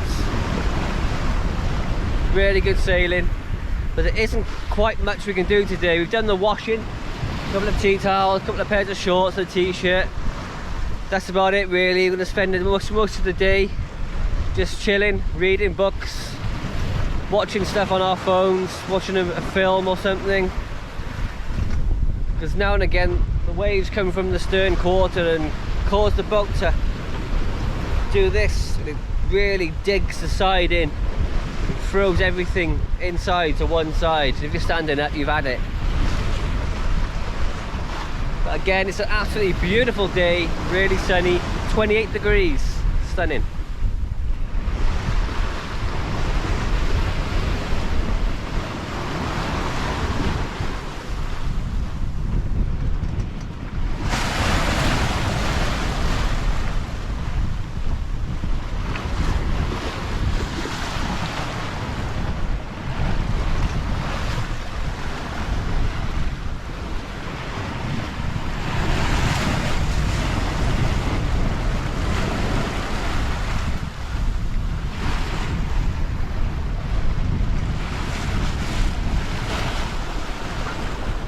Just been talking about food.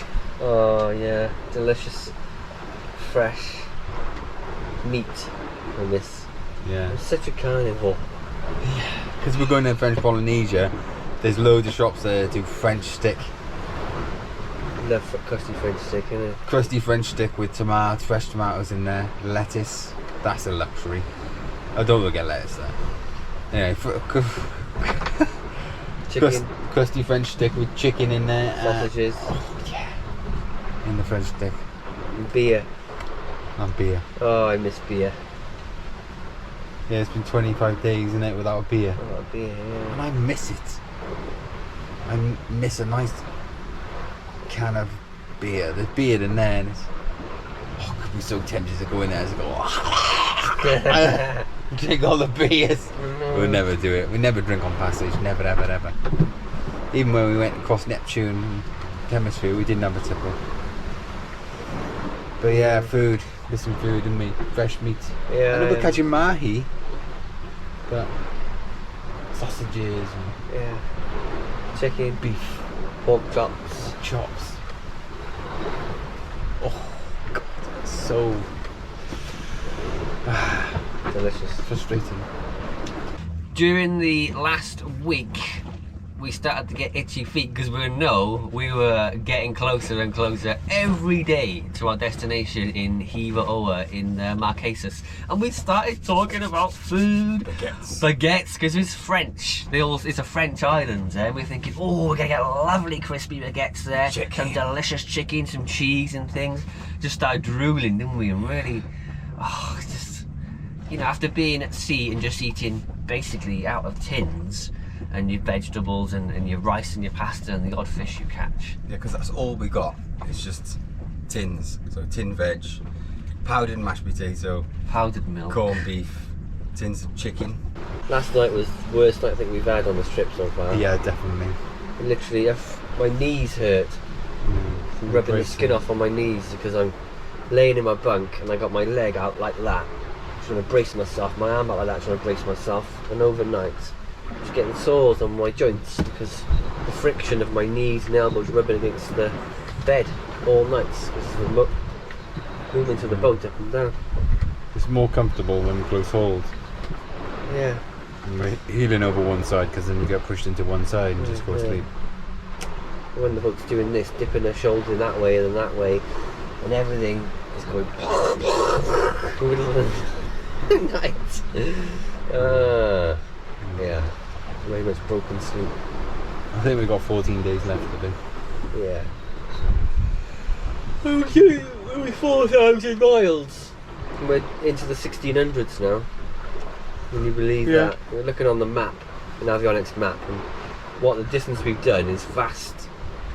We've still got quite a bit to go, but it's really knocking down them miles every day. We've got good wind now. We're doing like 6.5 knots now.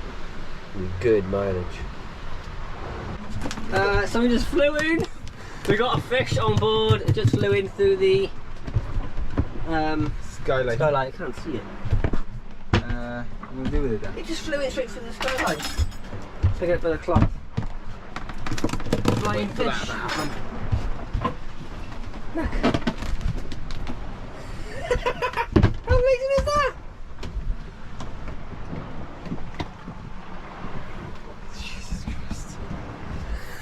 I was wondering when that was going to happen. Yeah, and me. It came straight in through the skylight and landed on the sofa. Wow. It stinks. Right. Stinks.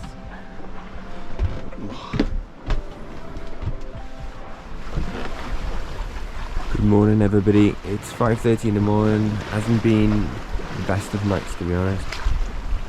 Haven't had much wind and we've had a lot of showers, as you can see from behind.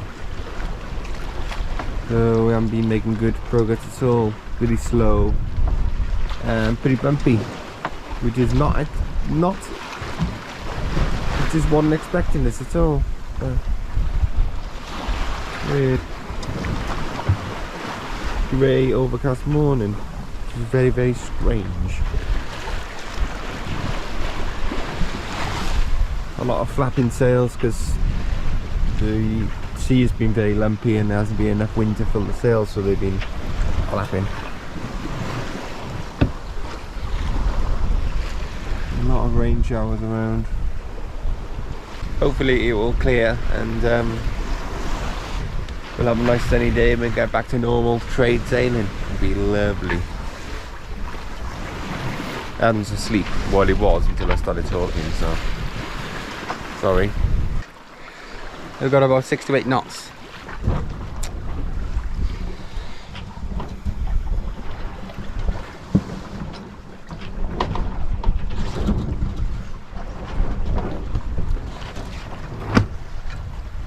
So it's about 20. Really weird. The wind did come back.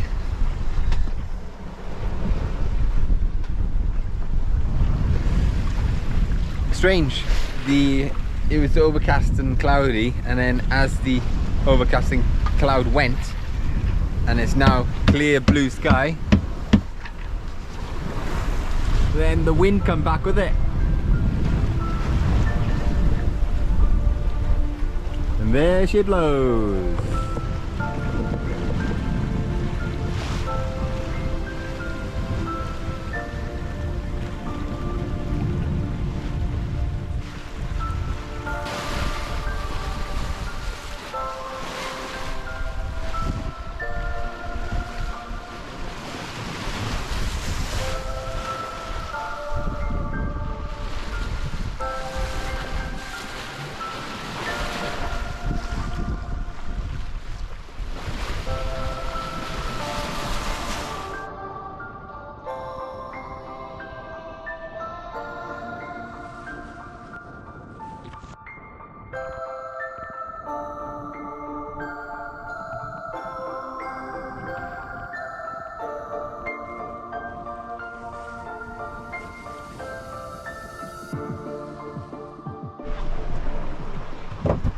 Luke's gonna make us some bread for tea. Yeah, I've been doing this. Well, I've done this is the second time today. I do it once every day. Make bread. I did try making a loaf, but the flour we got is not soft raisin, so it doesn't rise. So I've been making like sort of flat bread. You just put flour and a bit of yeast in there. Normally I put it with water, but I can't be bothered. I just put flour and yeast and then water in. Yeah. It's nice to have some bread with your meal, isn't it? Yeah, any bread is nice because you miss bread when you haven't had it. Yeah. We bought tons of flour though, didn't we? Too much, yeah. We bought 8 kilograms of flour. We just used one bag just today. Yeah, we only used to. Yeah. Ready for that bacon tray.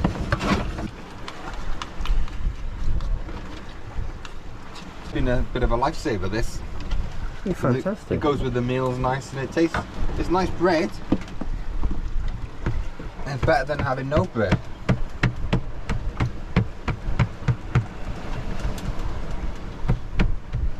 Yeah. That's basically the bread. Here's the bread I've just made. It's very hot. I mean, people will be looking at this and going, oh my god, that's terrible, but when you've been 29 days out at sea, this is gold dust. It's beautiful. This is it.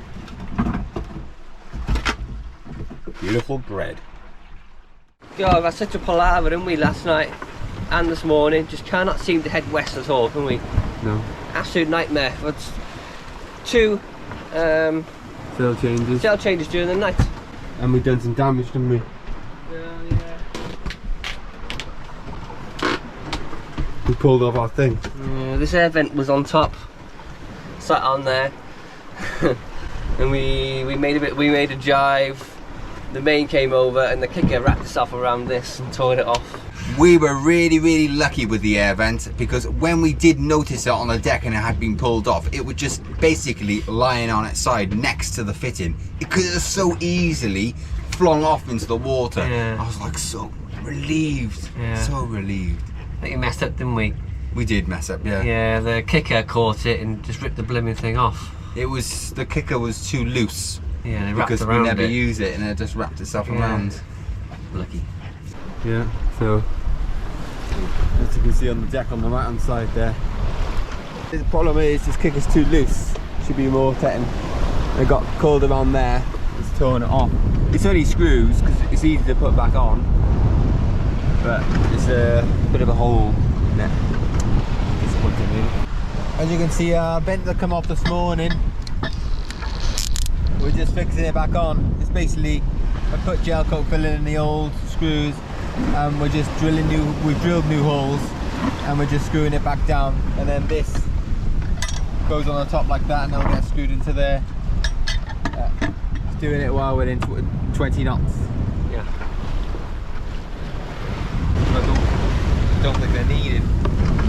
Hello, my name's Luke and I'm working in the Pacific Ocean on my yacht called Atlas. Oh, on my yacht. Oh god, you're getting posh every day, you are. Remember where you're from, Luke? You're from Barry. I'm getting fatter every day because I can't get any bloody exercise, and Adam eats massive meals. Adam, I tell you one thing, right?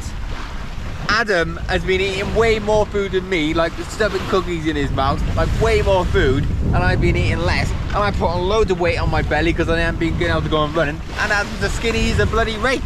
It's not bloody fair. But there we go, it doesn't matter. I'm very lucky.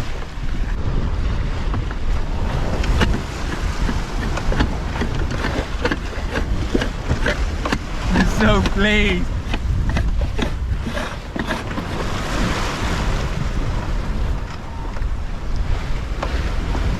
Oh, God, that's fixed. It's lucky it didn't fly off, right? Yeah, under pressure and went straight into the sea. Beautiful! Love it!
We've just passed under 1,000 miles to go. We got 999 miles to our destination.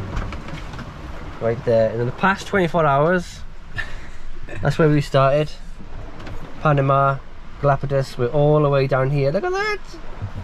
Past 24 hours, we've done 116 nautical miles, average speed of 4.83 knots. Now we've got less than 1,000 miles to go. I'd just like to point out how good we have actually been, haven't we, Ed? We've been very, very good indeed. We started off with what? 10, 11? 9 blocks of cheese, and we got, look at this, look at it. 1, 2, 3 and a half blocks of cheese left, and we've been going 29 days. And we started off with, they're only 200 grams. We've been rationing ourselves like absolute crazy. We started off with 9 blocks of these. They're 226 gram, 9 blocks of these, and we've got 3.5 left. So the last 1,000 miles, we are going to be going cheese crazy. Yes! Look at that, ladies and gentlemen, the mahi. A mahi following the boat. How amazing! Just like they did when we were across the Atlantic, but this time we're doing 5 knots. There. Look at that. There must be some predators. There must be some predators around for them to be shadowing the boat like this. Probably shark in the area. You can see we're flying today. Beautiful sailing conditions.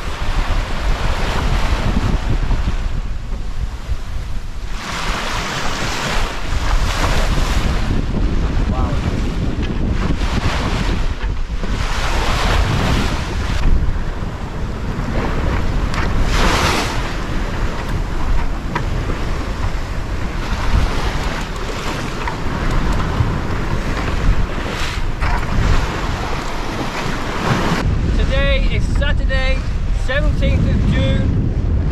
It's day 30 at sea. Day 30. Past 24 hours, we've covered 111 nautical miles in total, we've done 3,337 miles in 30 days, which is pretty good going. Left to travel to our destination is 899 miles, around 8 days, 8.5 days, depends on weather.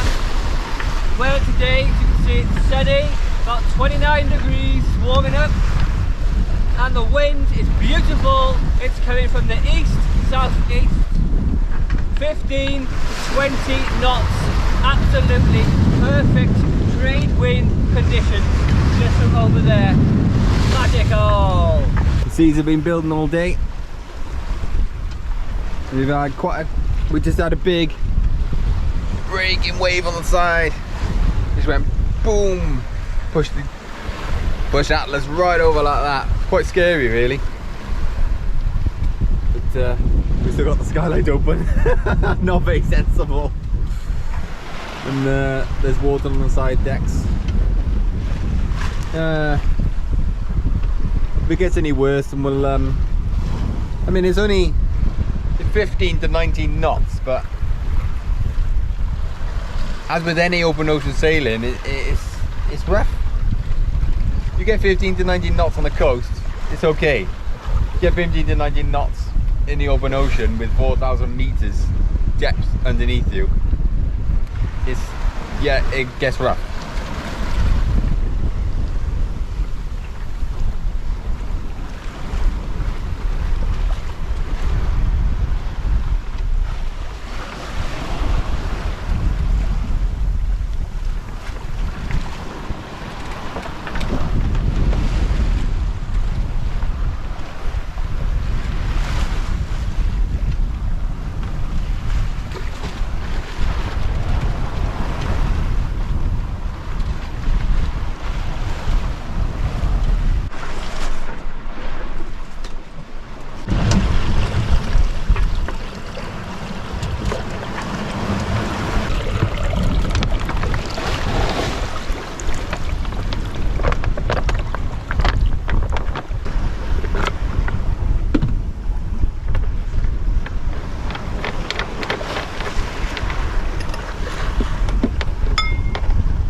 Okay, tank's been filled.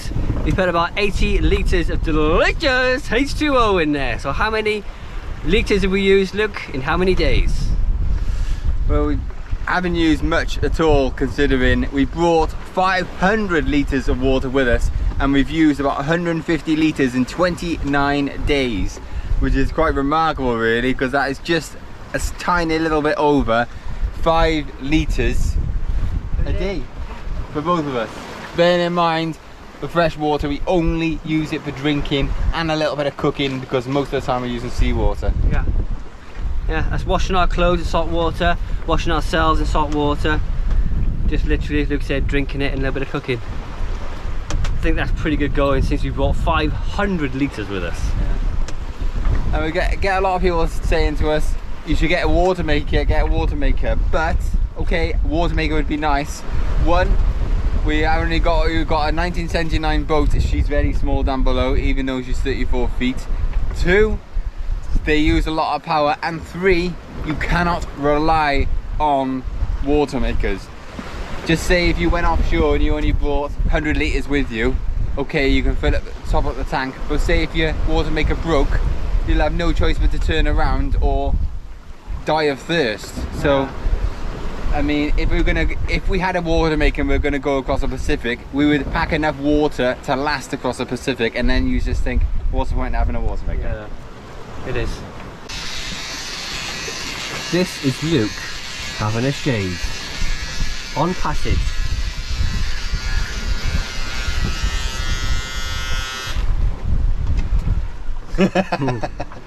Hasn't the wind been fantastic today? Really good knottage, and it's just been a lovely angle as well. We're going really straight west. It's just been fantastic. Yeah. We're gonna have this for the next 5 days. Yes, perfect, isn't it? Absolutely perfect. For tea tonight we've got mahi, and I caught yesterday a nice delicious big fish. Gonna have that with mashed potato and some tomato. But I'm going to mix mine up into like fish cakes and have that. And then for afters, as a treat,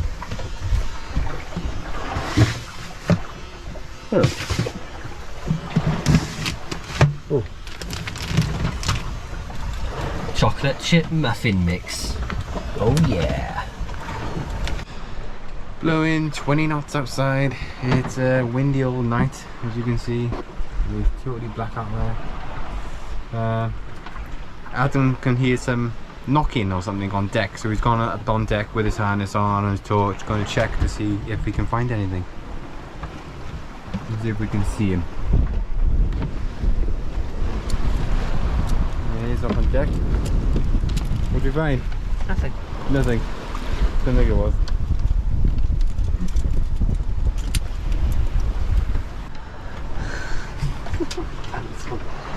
You can hear this funny noise, like a knocky kind of boop, boop, boop, boop, boop, boop, boop noise, and little noises like that drive me crazy.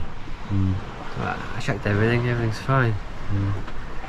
No worries. Just saying it's a windy old night tonight. Windy out there. Blowy. Fast.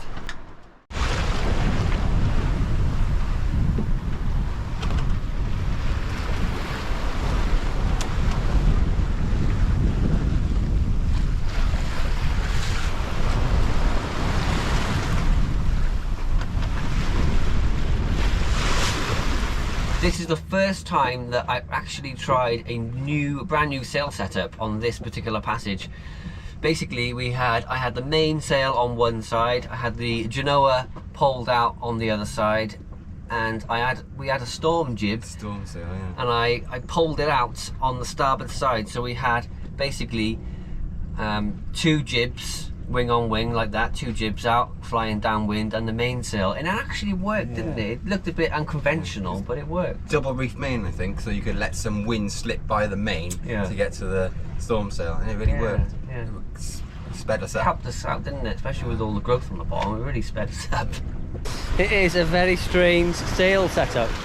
Just been messing around with the sails, and decided to rig up this storm jib on the port side on the pole to see if it'll give us any extra speed, and in fact it has.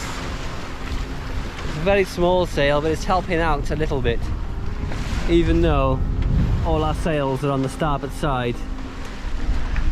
We're deep enough downwind to have this out on the pole just about, and to keep the Jenny filled as well with a full mainsail. I think that's pretty damn cool.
Still absolutely flying with the setup. Adam done a fantastic job to go with this experiment of this extra storm sail he's got on the port side, but it is working, and it is working well. Keep up the good work, Adam. Thank you. Done a good job.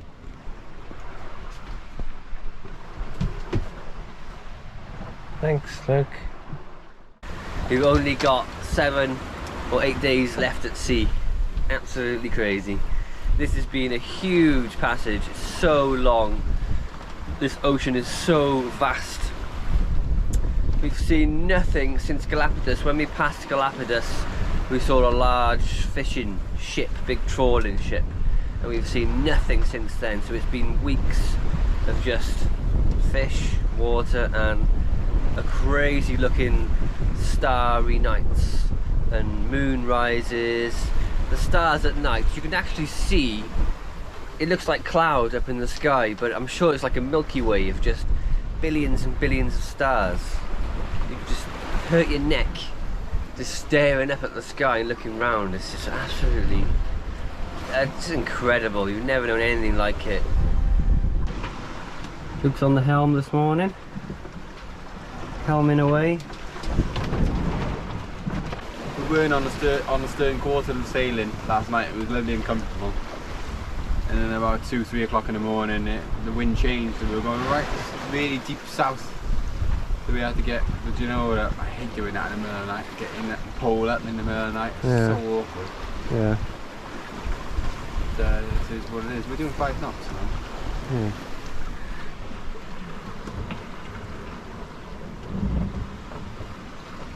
Enjoy life out here. It's nice and simple. Yeah.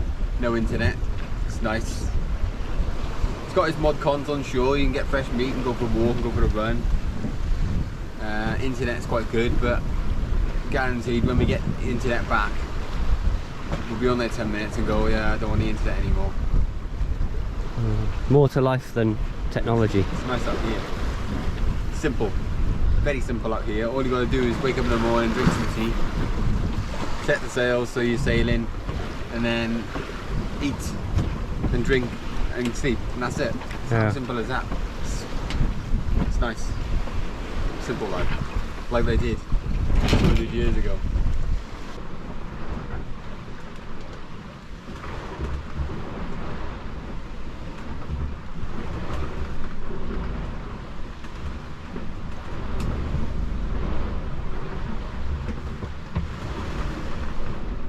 Got the Spinnaker up. Not sure if we're happy with it really. It's putting a lot of strain on the port side Spinnaker pole for one, and it's rocking back and forth. We tried putting the Spinnaker pole on this side, but there was way too much force. As you can see, there's a lot of side swell, so we're more than likely going to end up getting down. What I'm holding in my hand is a batten. We lost our carbon fibre batten in Bahamas, and the first chance we had to get in one is Panama, but we couldn't get one in Panama, so we went to the DIY shop and bought some wood and painted it. But on the way down here, it's broken. Adam's been experimenting again. Again. What's the experiment this time? Well, I put the line, nobody got a triangle line. There's 2 lines coming off the end of the Spinnaker pole, which holds it in a triangle, holds it in place. And I've extended it to there, and I put it all the way aft to the rear cleat. It's stopping the Spinnaker pole from being pulled forward as it was on there. It's widening the angle, stopping it from banging forward like that. I think we'll give it a go and see if it works itself out. I think it works already. Yeah. With the Spinnaker pole, what you want is all the force of the pole going through the end and not in the centre. If you have any kind of force in the centre, it can cause it to snap in the middle. Yeah. So all the strain going through the pole, I want it right on the end, pulled aft, and then that will put pressure, a little bit of pressure, up through the pole and onto this fitting here. Yeah, so you want pressure going this way up to the pole, pushing it into the mast. Yeah. And not this way or that way, so it snaps the pole in two. Yeah. You only want the sideways pressure right on the end. Yeah. Right on the end, as Luke said, into the mast where this is going to take the brunt of it and the end. Because in the past we have snapped a pole right in the centre. We've broken 2, haven't we? 2, was it? Yeah, we learned by when we were learning to sail on our Sabre 27. We broke 2 Spinnaker poles. But we went on YouTube, we couldn't find anything about how to use a Spinnaker, so we just done it trial and error, and we ended up breaking 2. And we've just learnt by doing and just trial and error, and now we've got a pretty good setup. We haven't dropped a spinnaker hole in a good few years, so we've learnt by doing the best way, I suppose. Yeah, you learn by doing, don't you? And you learn from your mistakes. Yeah. I think one of our poles there was a ring in the middle, and we had a line attached to the middle of the pole holding it in place, and it just went pink, snapped in the middle, didn't it? Yeah, good. I remember what sail it was from. We were sailing from the Scilly Isles to Portsmouth, wasn't it? Yeah, back, yeah. Yeah. It got windy, didn't it? Really windy. Yeah, Sabre 27. Northwesterly. Yeah. So we had the spinnaker pole up on the starboard side, I remember it. Yeah, and then, didn't it? Yeah. It snapped in two. Yeah. And then we went to Plymouth. We went to Plymouth and we picked up a new one from somebody off Facebook. yeah, an online. It wasn't an auction site, but an online place where you can find Facebook it was. Gumtree or Facebook? Facebook. Yeah, we picked it up one there from a guy in a garage had it, didn't he? Yeah, and he had a plane in his garage. A foldable plane in his garage. Memories. Yeah, we've got a lot of stories. So when we get back to Britain in many years' time, if anybody wants us to go around the yacht clubs and do talks, then we're quite welcome, as long as you feed us with beer and fries and pizza and burgers and stuff. We'll go in there and just chat about sailing and what we've been through before we go do something else, go around the world again. On a Bowman 46 catch. Yeah, okay, whatever. Never have one of them, too expensive. Hopefully you can see us. We had to get the spinnaker down. It's currently about 7:30, 8 o'clock at night. Just got the spinnaker down. So we were getting about 15, 16, 17 knots from behind and really getting out of control, like 7.5 knots we saw. Boat was dipping the shoulders in, so we got it down as fast as we can, didn't we, Lib? Yeah, now it's blown over 20 knots. Yeah. Just got the full mainsail up now and a little bit of genoa out. We were doing 6 knots. 15 knots of wind, doing 5 knots. I mean, that's plenty. Absolutely plenty. Just the blah blah blah blah blah blah. Just a quick update. It's blowing over 20 knots, isn't it? Yeah, just put another reef in a reef in the main. It's blowing absolutely hooly out there.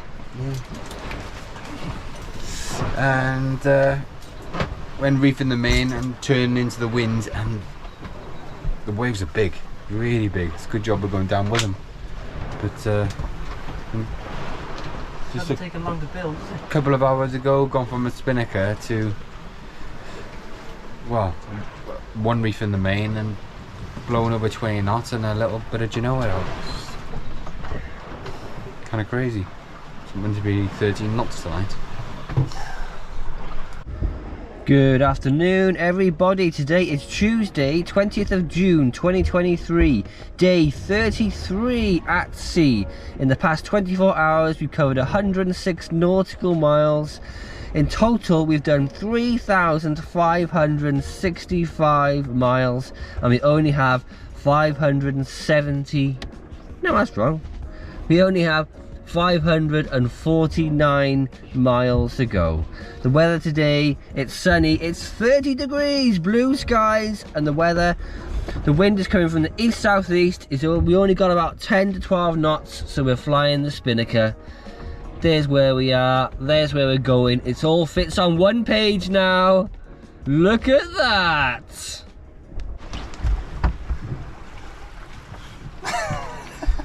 Luke's actually doing some exercise. This is amazing. This is very, very rare. Something you very rarely see.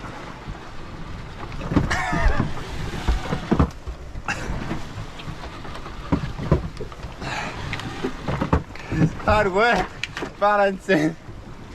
I'm just trying to get some blood flow in. Yeah. Oh, my muscles, I've done this yesterday, my muscles are all ripped and burnt. It's amazing to see he's actually moved from laying down on the sofa. He thinks he did this yesterday, but he didn't. It was a dream. See everyone on the bow with a giant spinnaker behind me and the sun going down after another day. I'll be setting after 2 hours. And I was just thinking, we've got about 440 miles left, and we haven't seen anything, human being, for 22 days. We've done a lot of miles, and I did have an emotional moment. I was sitting on the foredeck when the sun set, and I was just thinking, like, this has been the most amazing experience ever, and I was just so happy going from working in the supermarket to sailing across the Pacific. It's like, you must get upset about that. Yeah. It was really, really life-changing, wasn't it? Yeah. A huge life-changing experience to actually nearly do it at the time. We're nearly there. It's very emotional, very emotional. I don't know, I'm just feeling a bit weird today. I've been thinking about how it's how this journey has affected me, and how I've enjoyed it, and I feel really emotional, but not in a sad way. I don't know quite know what way I feel, really. I just feel strange. I've really enjoyed it, loved it, and it's been an experience of a lifetime. It really has. And I'd just like to thank everybody for everybody's support on YouTube and Patreon for making this possible, because 2 years ago it wouldn't have been possible at all. I just feel totally and utterly blessed to experience something amazing like this.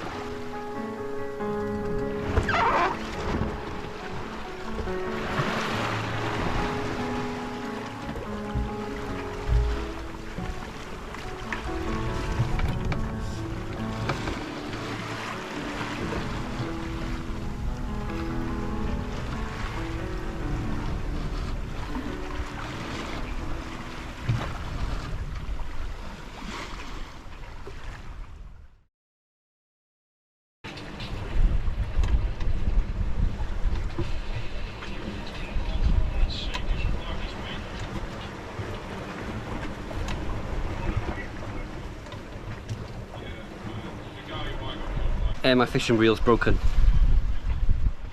It's lasted. I bought that in Martinique when we first reached the Caribbean after crossing the Atlantic for 50 euros, and it's finally given up the ghost.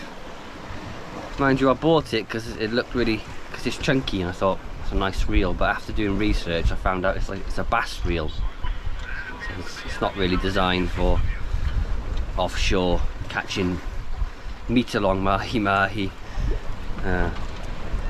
So I took it apart, and the gears have broken inside. Some of the pins have snapped out of the metal, so it doesn't work, it doesn't drag. So I got to tie it up to stop it from spooling out. It'll do until we get to maybe New Zealand, pick up another one. So after, this is a bit of a sore subject. Nobody knows this. No one knows this, but after being at sea, you know, we have 38 days crossing that Pacific of just Luke and I, brothers, Small boat. on a small boat. Inevitably, we started to get on each other's nerves, because it's only a small space to be, and we're in each other's pockets for such a long time. And we started arguing a little bit towards the end there, weren't we? did. We were just bickering like, you know, like siblings do, but I think We it never was normally just, do. No, we don't normally do it. But I just think it was quite stressful. It was stressful in parts, wasn't it? Yeah, it was. It's such a long time to be at sea. I was dreading getting back to Civilization. getting to the islands and getting back to internet. I was dreading that. Yeah. Morning. You got this wind we got at the moment now? I don't know, it depends on what our speed is. Pretty good out there. Yeah. Breezy. 4.66 knots.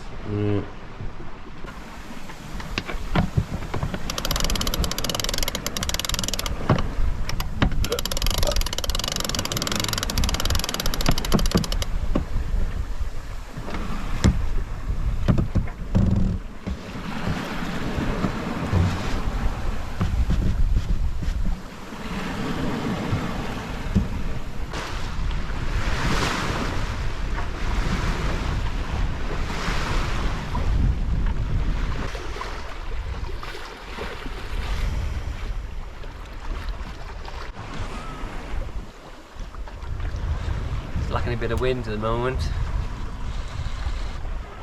Expecting 15 to 18 knots now, and we got 7 to 10. We've had a like wind, we've had like 5 knots, and this is, I mean, we had a couple of days ago with that treble sail set up, we had fantastic sailing, but now we're just struggling a bit, haven't we? We've got something nice for tea. We had it yesterday and it was an absolute bloody treat. It was delicious, absolutely delicious. It was ham fried in a pan, mashed potato, and peas and cheese sauce.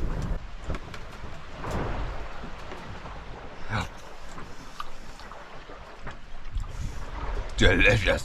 Yes.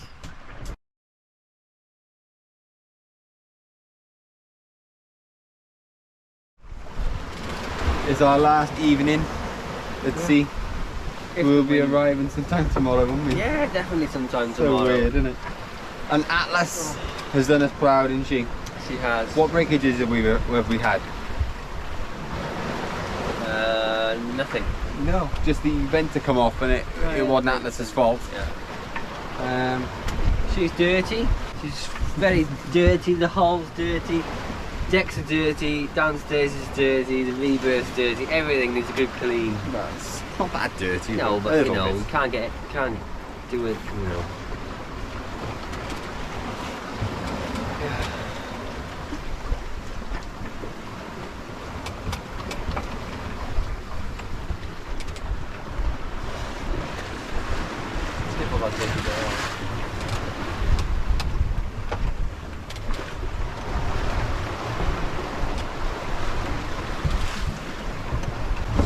Everything's really salty, isn't it? Very salty. What do you think then, Luke? That's got like mountain to say, really. 37 days today. Yeah, 38 tomorrow. We'll finish on 38. 38 days A lot of continuously miles. sailing. Over 4,000 nautical miles. Crazy. Yeah, we just had tea, didn't we? Yeah. It was a complete disaster. It was, wasn't it? We had dry mashed potato, we had dry fish, the fish was really dry for some reason. I overcooked it. Uh, And then cake, wasn't cooked. we had cake that was like goo, we wasn't cooked. And then we had a big wave over the top, and all we had all water coming in here through the skylights. And then we had some dry fig bars. And we had some big bars and fed up. Our last meal was rubbish. Disappointing. Yes, it was our last meal. On the end of this passage, I feel there'll be longer passages than this. Yes. Or will there? Ooh!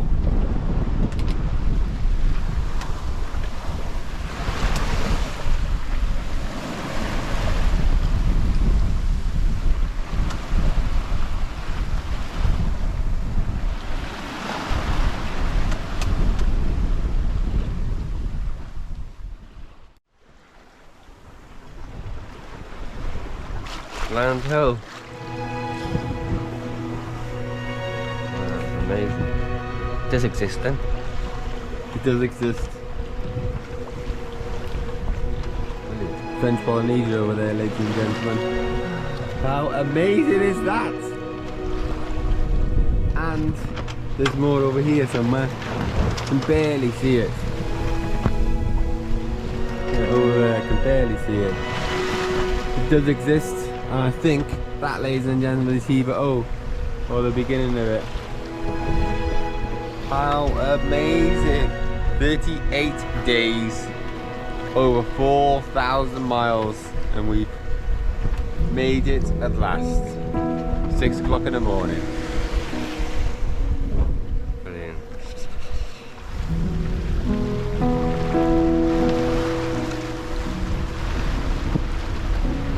Time doesn't really exist. Just you, the boat, and endless thousands of miles of nothing.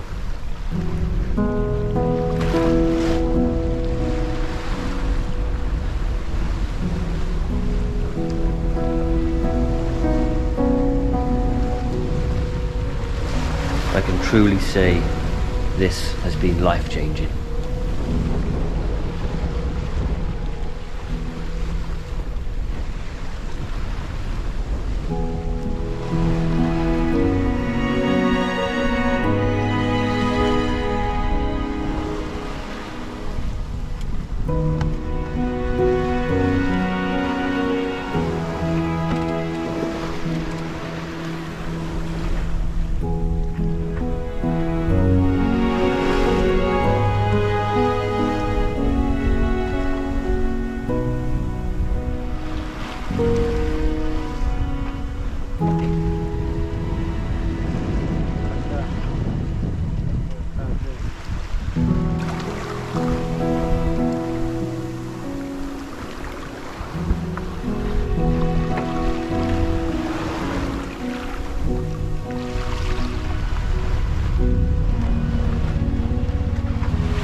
certainly smell that vegetation. After being so long at sea, it smells quite wonderful, really. Really nice. Look at that. That's a standalone rock there. And then this is the entrance into the harbour, I think. Adam's just spotted a car and he was rather excited. 3 cars. Well, a small van and 2 cars.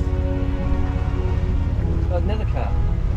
I can't see any bloody... Oh yes, yes, I can see a car. I can see 2 cars. Going up over there. Oh my god, the human beings and cars.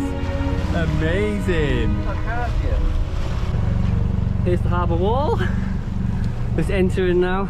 Not what I thought at all. No. Look, a boatyard. I didn't expect that, look. It did say on the charts the water's really murky. Well, yes it is.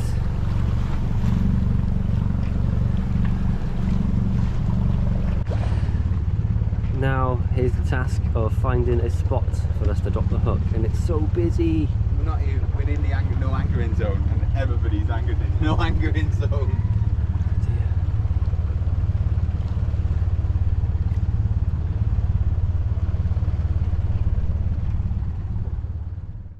That's it. We'll have a proper celebration tonight. Yeah. Congratulations, Adam. 38 days! It's 4,141 nautical miles because I just worked it out. Yeah! Well done, good teamwork. Good teamwork, Adam. Fantastic.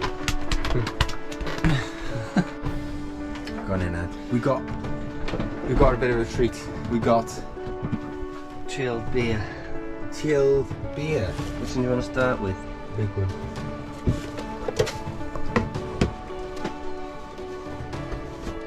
Cold. Freezing. Oh, the luxury. The luxury. Luxury, isn't it? Having a cold.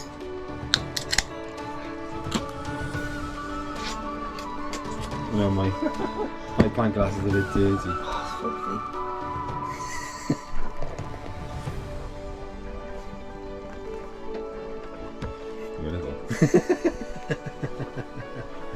Our first beer in 38 days. This is going to be super, super malty. Shall I taste it first? Yeah. Oh, it smells nice.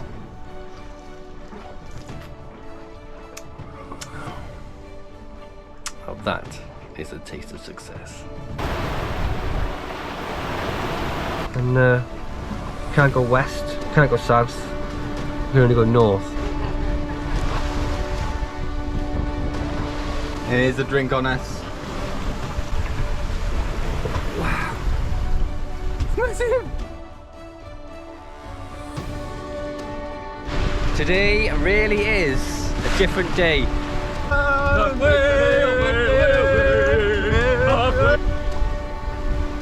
It's been an experience a lifetime. It's like a Milky Way of just billions and billions of stars.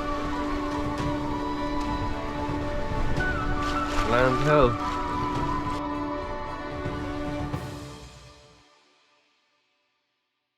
When we eventually got there and the anchorage was horrible. We had Disappointing. quite a bit of stress getting, I know it seems trivial, getting SIM cards, getting data, signing in, getting food, walking. Walking after 38 days was a bit weird, felt a bit dizzy. Yeah, hard work. Hard work. And what I want after a day being on land, I just wanted to go back out to sea. I was like, Adam, let's go back out to the sea. Let's just sail into the trades for 2 weeks and then come back and then restart. Because I didn't want to be on land. I wanted to be back out on the Life was just ocean. easier and more simple out there. It's much more simple. And we just felt completely overwhelmed with it all, and it didn't help. The anchorage we were in was inside a harbour, and it was windy, and the waves were coming in, and it was raining a lot, and it was just really stressful. Hope you've enjoyed this big, long documentary sort of film. It was an amazing experience, and if you have, please give us a like, subscribe, and share. Yeah, yeah. If you're thinking about sailing and crossing oceans, and sailing across the Atlantic Ocean and across the Pacific Ocean, and yeah, if you've got anything in your belly that just it's there and you think about it and you want to do it, just if you get the opportunity, just don't miss it. Just go for it. We took a huge chance leaving the UK with minimal funds, minimal support. We just went for it anyway. We thought, what's the worst that could happen? And now we're halfway around the world, and it's just the best decision we've ever made in our lives. If you can live your dream, if you've got a dream, just reach out and grab it and really, you know, do it. Getting emotional. Anyway, that's it then. Yeah. That's it. Bye for now. I'm gonna end it there. Okay. Perfect.